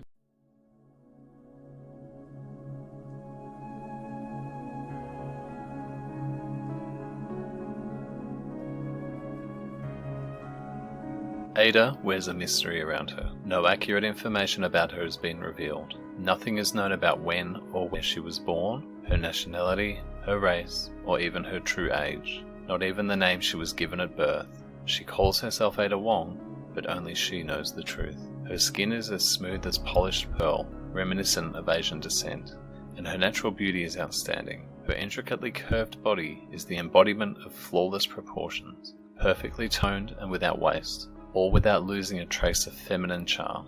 However, all of this is just a part of the mystery that masks her true nature lurking under the surface. just like the thin dress wrapped around her body that radiates a strong attraction. It is a form of camouflage that causes all who gaze upon her to stop and think. Oh, Ada is camouflaged, so long as the beautiful spy carries out her duties faithfully, and without fail, her true intentions will not be revealed any more than necessary. Her thoughts and beliefs are all hidden behind an enigmatic smile, and she is getting closer to her true goal one step at a time. The deception continues. The rulers of the organization secretly working behind the scenes of global affairs could not help but express puzzlement when Ada first approached them. She was a spy with no certain details about her career background and all constructed with false footsteps, yet Ada's extraordinary abilities were evidenced by her only credible history, her survival from the cursed place that was Raccoon City. Therefore, the product of immortality brought back from there, the G virus, only enhanced the reputation of the woman who completed the arduous task of retrieving it. Ada Wong's name became a kind of legend amongst those engaged in espionage. This was the approach of the female spy. There were many in the organization who saw this as an operation by another agency and insisted she be dealt with. Ada was too mysterious and too dangerous to be welcomed with open arms. However, the organization is already harboring an uncontrollable fire that threatened to burn it from within. A man who had entered the very center of the organization, bringing with him the fruits of the research results of Umbrella, the giant corporation responsible for the biological disaster in Raccoon City. Albert Wesker, the former captain of STARS, the Special Forces unit of the Raccoon City Police Department, had become too influential to be ignored. In order to control this rot from within, the rulers adopted a strategy to bring Ada into the fold. There was no reason to trust her unconditionally, but it would be beneficial she could act as a watchdog against Wesker, even if she harbored traitorous intentions of her own. Furthermore, they determined that if two of them kept each other in check, then their activities as double agents, which would be very unfavorable for the organization, would naturally be restricted. And Ada has played that role perfectly. Despite remaining cautious, she had made the most of her position as an employee of the organization to get close to Wesker and made him realize that she was the most capable intelligence operative he could ever have if he used her as a pawn. She identified that Wesker, a confident man who considered himself the chosen one, preferred or at least favoured a clever wolf with sharp fangs ready to pounce on someone's throat if let out of control, rather than a docile dog who was just obedient. He perceived she had a character that he liked, and skillfully established a power relationship that made her feel under his control. He was always tempted to use Ada, his most capable pawn piece, at every critical juncture of his planning. Of course, Wesker was cunning enough to realize that his own movements would be passed on to the upper management of the organization through Ada. He was willing to leak information that he did not mind getting out, especially information he wanted them to hear. But even so, the truth began to vaguely appear. The faint traces of what Wesker was planning and what he was trying to hide created an unnatural rut in the accumulation of numerous information reports, evoking the shadow of a large, thick umbrella blocking out the sunlight. Amidst all this complexity and conflict of thought, only Ada remains a complete mystery. Only her true purpose is missing like a gaping hole. She acts as though she is really serving the organization, as if accomplishing her mission is her greatest goal. The deception continues. But there are moments when Ada's eyes convey a glimmer of truth, a light of intention directly linked to secret thoughts she can no longer hide. It always involves the life and death of one man, 6 years ago, in the darkest depths of Raccoon City, just prior to its demise. The life of Leon S. Kennedy, a straight-laced young man who shared his raw emotions with a female spy wrapped only in deception. Wesker repeatedly points to his elimination, viewing him as an obstacle to the success of the mission, but she plans to avoid doing so. Sometimes, at the risk of her own life, she will emerge from the shadows to help Leon in his hour of need. Times like now. As she watches Leon fight to the death against the monstrous Osmond Sadler, Ada runs through the huge steel tower. She beats down the Ganados and pushes through their blood that showers down like rain, hurtling towards her singular goal through the structure, despite the detonator already being activated. The only way to dispose of Sadler, now exerting his true power, is to grab the rocket launcher equipped with special ammunition. This is the only way for Leon to survive. All of this may be in order to bring her closer to her true objective. There is only Ada who knows the truth about herself, but it is possible that Leon's survival is just one stepping stone that must be crossed in order to get there. However, in the moment that she tosses him the rocket launcher, Ada is overcome by an intense feeling of deja vu, to a flashback of a memory that she had kept locked away. That day she had faked her own death. She had tossed the same kind of weapon down to Leon as he battled an invulnerable monster in the underground research lab, as she herself had stayed hidden. That's funny. I haven't changed a bit. Ada's face is illuminated by the flash from the special rocket, and a smile crosses her face. Leon does not catch her expression at that moment, but it is definitely her true face, the one that forgets to wear the veil of mystery.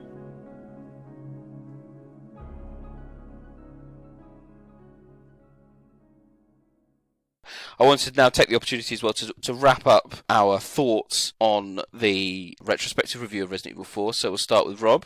When I look back at Resident Evil 4 and how my impact, I loved it at the time it came out. I thought it was great, and over the years my interest has waxed and waned. But having replayed it, I have to naturally do this. I haven't managed to fit because it's such a long game. I'm literally into the last chapter in 5, or the last full set of chapters. Sorry, it is what I said earlier, inconsistently tonal game. It wants to do everything. It wants to do horror. It wants to do action. It wants to do a bit of comedy. It wants to do wacky, absurd things like statues and machine guns and helicopters blowing out of the sky and all those action beats. And yet, still at the end of the day, I think it works. I don't always enjoy every bit, and definitely while playing through on Pro, I'm going every once in a while. I'm like in this room going, "Oh God, thank God I got through that," and then I'll get to the next bit and be like, "Oh, I'd forgotten about this. I don't like this bit." But there's still plenty of other bits where I go, "I love doing this, and I love crafting these bits together, and I like thinking about what weapons I'm going to use and what I'm going to put my money into." And John's talked about the RPG skill systems. Essentially, that is what that weapon system is. It allows you to customize your weapons and make a plan on what enemy hit with what weapons, and we all have our sets, and we all do something different. So, and the end of it, I think Resident Evil 4 is an important game for its legacy. It's an important game for both its franchise. It keeps the franchise alive. It kept the franchise here. We wouldn't be talking right now without it, I suspect. And for gaming as a whole, they covered in the time we've talked. So there's not much else I can say. I'll have to let you guys summarize better than me because, I don't think I can say enough. Thank you, Rob. Batman, what's your overall opinion looking back now at Resident Evil 4 and where you feel it sits? Well, as I said earlier, I still enjoy it as a Resident Evil game. It's not amongst my favourites, but I think it's a very important game for the series' legacy. I think going through it again recently, it's probably overly long. I mean, it took me about 10.5 hours to get through it, but there's something in there for everyone. 1 minute you're in the midst of a village siege being chased by a guy with a chainsaw. The next minute you're sort of creeping around a farm in the dark, in the rain. Then there's the cabin siege. Then there's the quite ridiculous stuff in the castle. There's the horror sections with Ashley. Then there's the fight with Krauser. And then everyone's taking the piss out of the set piece with good old Mike in the helicopter. But I actually really enjoyed that as an action set piece. I thought that was really good. But yeah, I mean, you touched on our series playthrough a moment ago, Sean, and I must admit, looking back on it now, playing through everything chronologically, by the time you've gone through 0, Remake, 2, 3, The Outbreak, Survivor, Code Veronica, Dead Aim, you are starting, well, I certainly did anyway, I was feeling fatigued and I was desperate for a change, and Resident Evil 4 brought that really refreshing change in terms of story and perspective, which I think was really needed at that point. I'm indifferent towards a remake. I think a remake can have positive things. I think they can use it as an opportunity to make it more relevant. But with the way Village is going, it seems more pointless than ever. The original Resident Evil 4, great game. Not my favourite, but very important. George Trevor? Yeah, it's of mixed feelings. I mean, they must have been doing something right, because for someone who, often will bemoan the lack of survival horror in these games, and, I can't forgive the linearity and the lack of puzzles. There's still, I think, again, just goes back to the panic that I felt on so many occasions, and just in an atmosphere that was just darker and more gothic than Resident Evil 5, so it just sat better with me. I think, resonates with me more, I suppose, for what it actually did to the series rather than kind of what it did for me as a survival horror game player. But it's difficult for me because it's sort of the lows are very low, and the highs are very high. And I think that the HD project, that the fan-made HD project, is doing some incredible things. And I think I would be more excited to see that come out than kind of a remake of the game if they can fix the camera. Okay, Starstar. Just before I wrap up, we'll just do a quick shout out to the RE4 HD project. It's at re4hd.com. If you've got the PC version, the Ultimate HD version, grab it. It's an absolutely astonishing look look at the,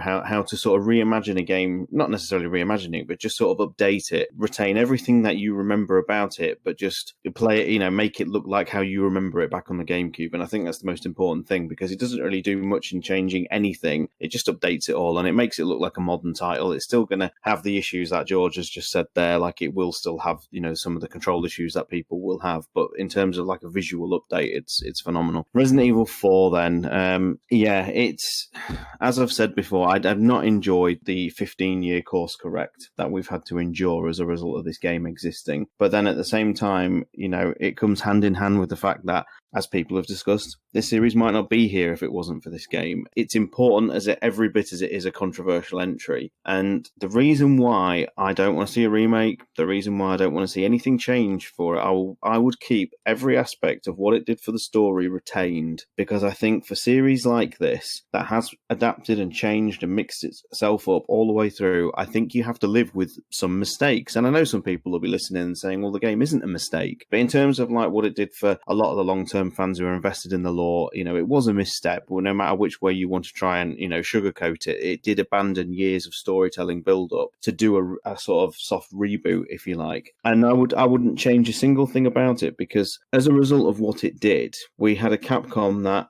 made Resident Evil 5 off the back of it. Resident Evil 5 is one of my favourite games in the series, and it may not have been the same game, likely wouldn't have been the same game if Resident Evil 4 was a different title. That then led to Resident Evil 6 and all the problems that presented, and so we got Resident Evil 7, and and Resident Evil 7's, we've all collectively sort of said how much we love that game, and it's a very sort of similar thing to what 4 did. It did a soft reboot for the storyline and the gameplay and everything, and I wouldn't change any aspect of that journey, including Resident Evil 4. I think it's a vastly important title for all the right and all the wrong reasons, and it's timeless classic to so many people, and you have to retain a legacy sometimes, even with the things that people don't like, the things that people do. And I just want to end with a sort of more positive opinion than people were probably expecting me to give it. It's not my favourite at all, and that's the sort of thing I take from it. It's not my favourite, but I wouldn't have a series a day without it.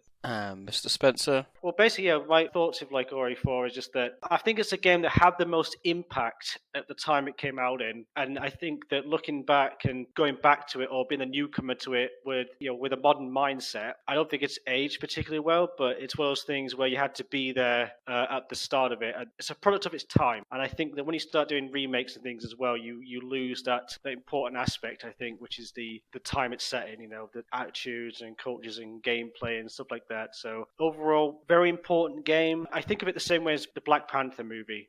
Not a very good movie per se, but an important movie. And I think the same applies to Ori 4. Is it an amazing, spectacular game? Not in my opinion. I think it's a good game, but more important than that, it's a crucial game that revolutionized a lot of stuff. So yeah, that just about wraps up my thoughts on Ori 4. So, thank you there. That does wrap up our retrospective review of Resident Evil 4. It's been a really good and insightful look back on this classic entry, and I hope everyone's enjoyed the commentary from the full team, which has been great to have. So, on that note, we have finished our discussions, and we now move on to this podcast edition of Neptune's Biohazard Quiz. For the past 8 years and 5 seasons, we have brought you groundbreaking lore, in-depth analysis, game reviews, and high-quality content.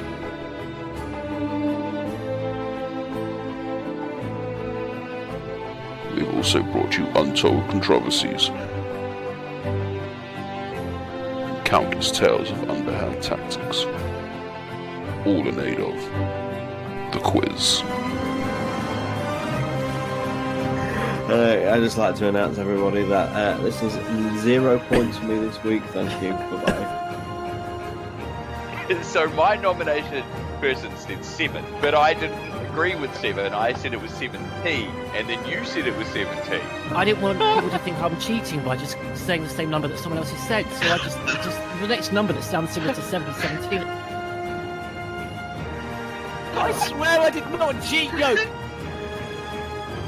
Jesus Christ. What fucking question is that? quite frankly, if we only got 1 point and that's the winning score, then we're not doing our jobs right, and we're all going to have to hand in our Biohazard cards. Welcome to Neptune's Biohazard Quiz. Batman.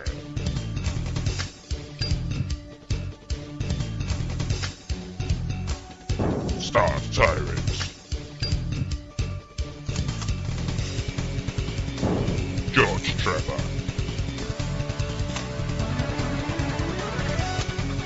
Robbie McGregor. Mr. Spencer.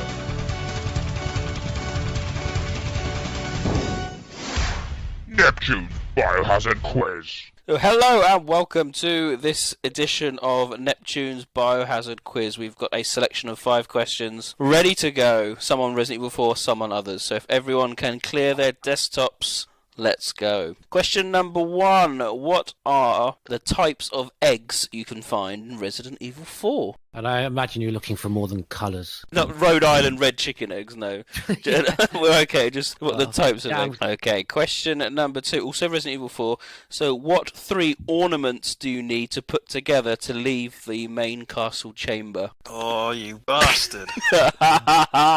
You collect them all. You never examine them though, do you? You just chuck them in. So question number 3, this is, if you don't get number 2, you probably won't get number 3. Combined, what mythical animal does this make up? So you put the 3 animals in and it makes one bigger animal. What animal is it? Question number 4, we've got a timeline question. On what day was Alexia appointed as head researcher of the South Pole Lab? Points available depending on how people get close. And finally, question number 5 comes from Vito.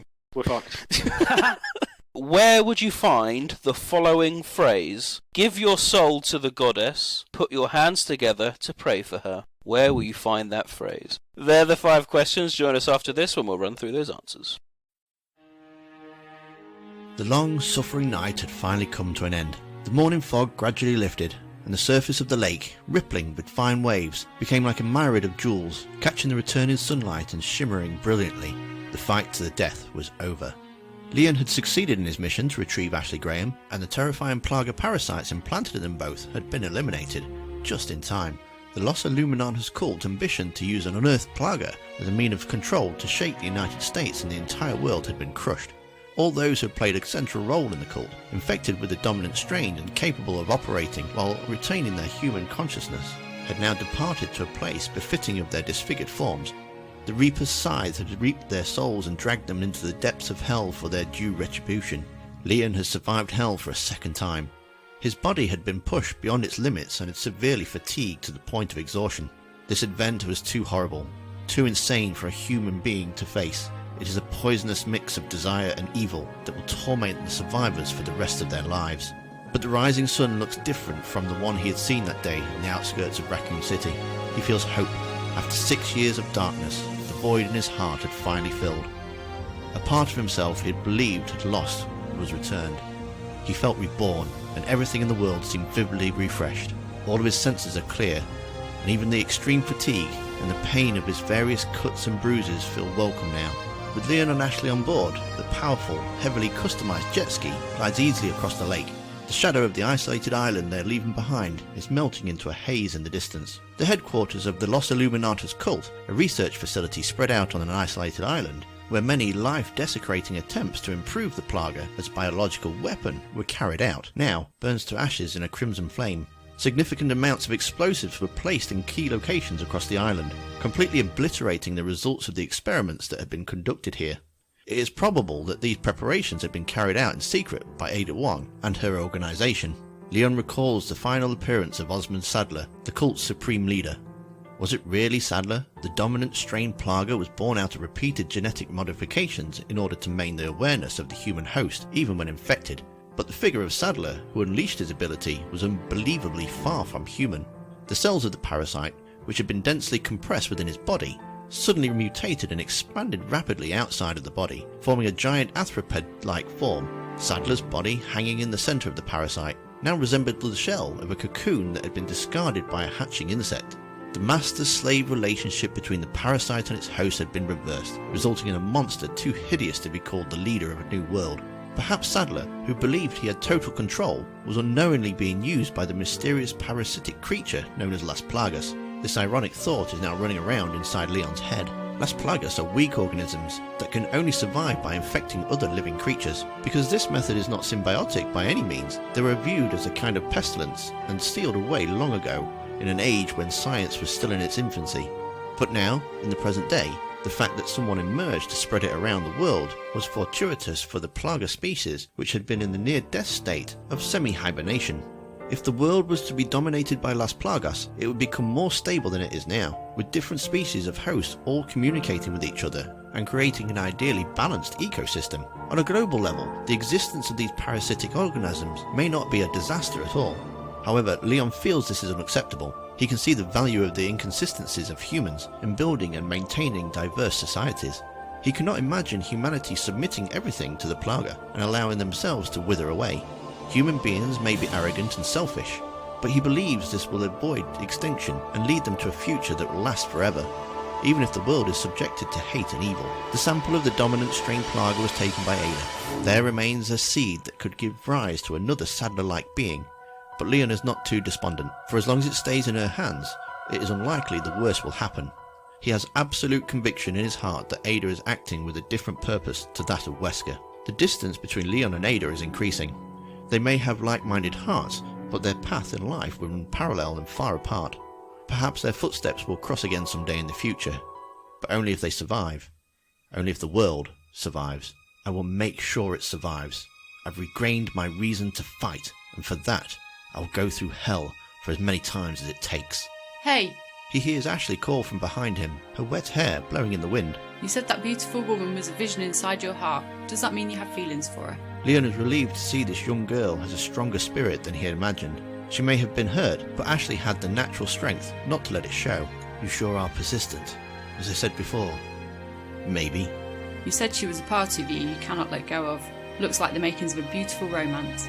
Tell me all about it on our way back to America, okay? I'll tell my dad to make it part of the mission. I can't.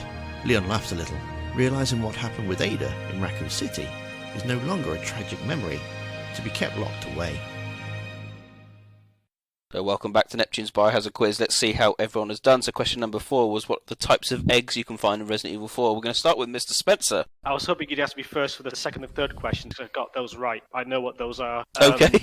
But for this one, there's brown and there's white. There's no rotten eggs or anything like that until RE5, but I'm pretty sure it's just brown and white. You got it from snakes. Okay. Batman? Brown and white, and one fully replenishes your health. The other one is like just a normal green herb. Okay. George Trevor? I knew you had white and brown. I was trying to imagine a golden one that like gives you your entire full health, but I know there isn't. Yeah, white and brown. Okay, Romby? Chicken egg, which is white, brown chicken egg, and gold chicken egg. Does Tyrant? I honestly thought that was white, brown, and gold as well in RE4, but the gold is a super, super rare drop. Is correct. It is white, brown, and golden. Should have gone with mine. You should have done. The reason why I think I remember this is because someone a while ago on Twitter shared a full attaché case full of gold eggs. Yeah, I think that's where I got it from. Points there to Stars and Rob. Good start. Unlucky everyone else. Question number 2 was what are the 3 ornaments do you need to put together to leave the main castle chamber? Stars Tyrant. Horse legs, wings, antlers. Okay. George Trevor. I'd written down something to do with a horse, and that's it. So I've no idea. It rings a bell what Sean just said, but no. Okay. Romby. It's a lion, a goat, and a serpent plate. Okay, Batman. I just had serpent. Didn't know the other 2. And Mr. Spencer. I won't say Romby. Lion, goat, and serpent. Is correct. Goat, lion, and serpent. So congratulations to Rob and Mr. Spencer there. Very good. Question number 3 was combined. What mythical animal do they make up? Mr. Spencer. So Greek mythology, the chimera is a lion head, a snake head, and a goat head. And I think it's on like a women's body or something like that. It's a very weird looking thing, but that's how I figured it out. Gone for chimera. Okay, Batman. Well, I was very pleased with myself because I thought it was centaur, but then I realised a centaur is not a serpent, a lion, and a goat. So I was clearly wrong.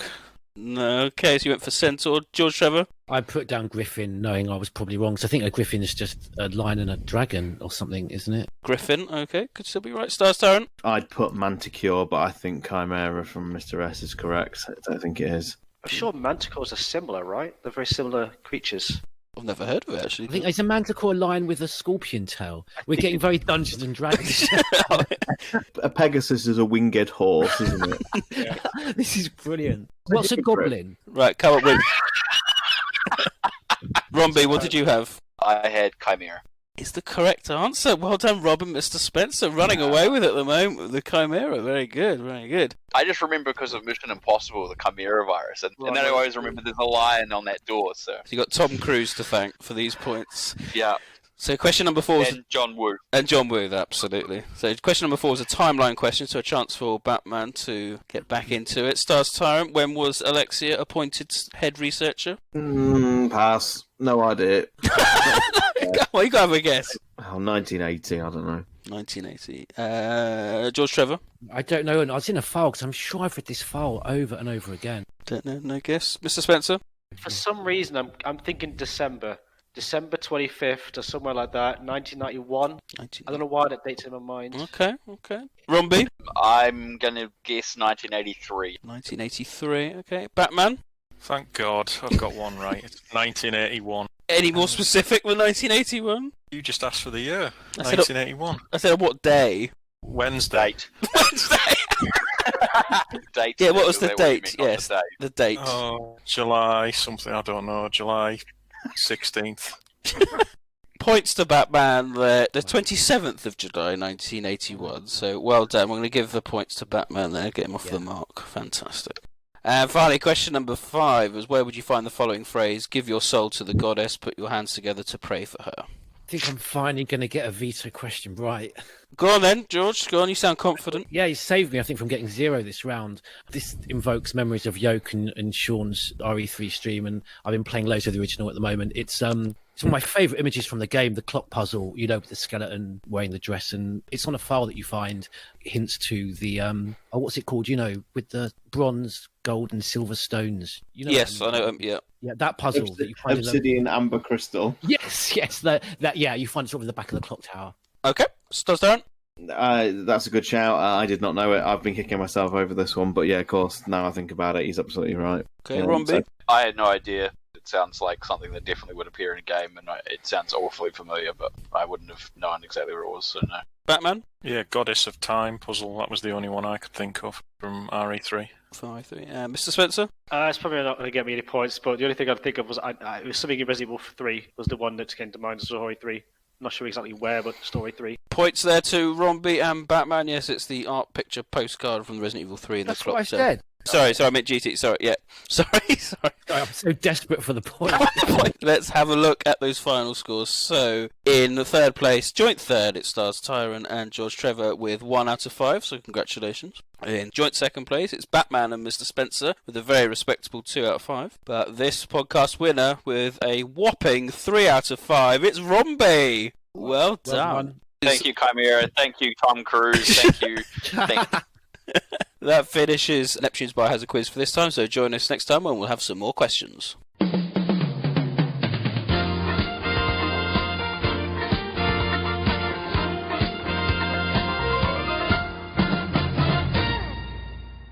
Thank you, everyone. That does finish our Resident Evil 4 retrospective podcast. We hope everyone has had an enjoyable time listening to our thoughts and deliberations on both that and, of course, the Village Showcase. Coming up next, our next podcast, we haven't quite decided what we're going to do. We'll keep everyone posted. We've got a couple of ideas floating around. But, of course, we'll be building up our Village coverage with a final preview, probably in April for that one. So, on that note, I'd like to thank everyone as well for all their contributions to the Resident Evil 4 call-ins that we've had scattered throughout this podcast as well. That's been really great. I'd like to thank everyone for joining and listening. And on that note, I'll say goodbye from me, Neptune. Goodbye from me, Batman.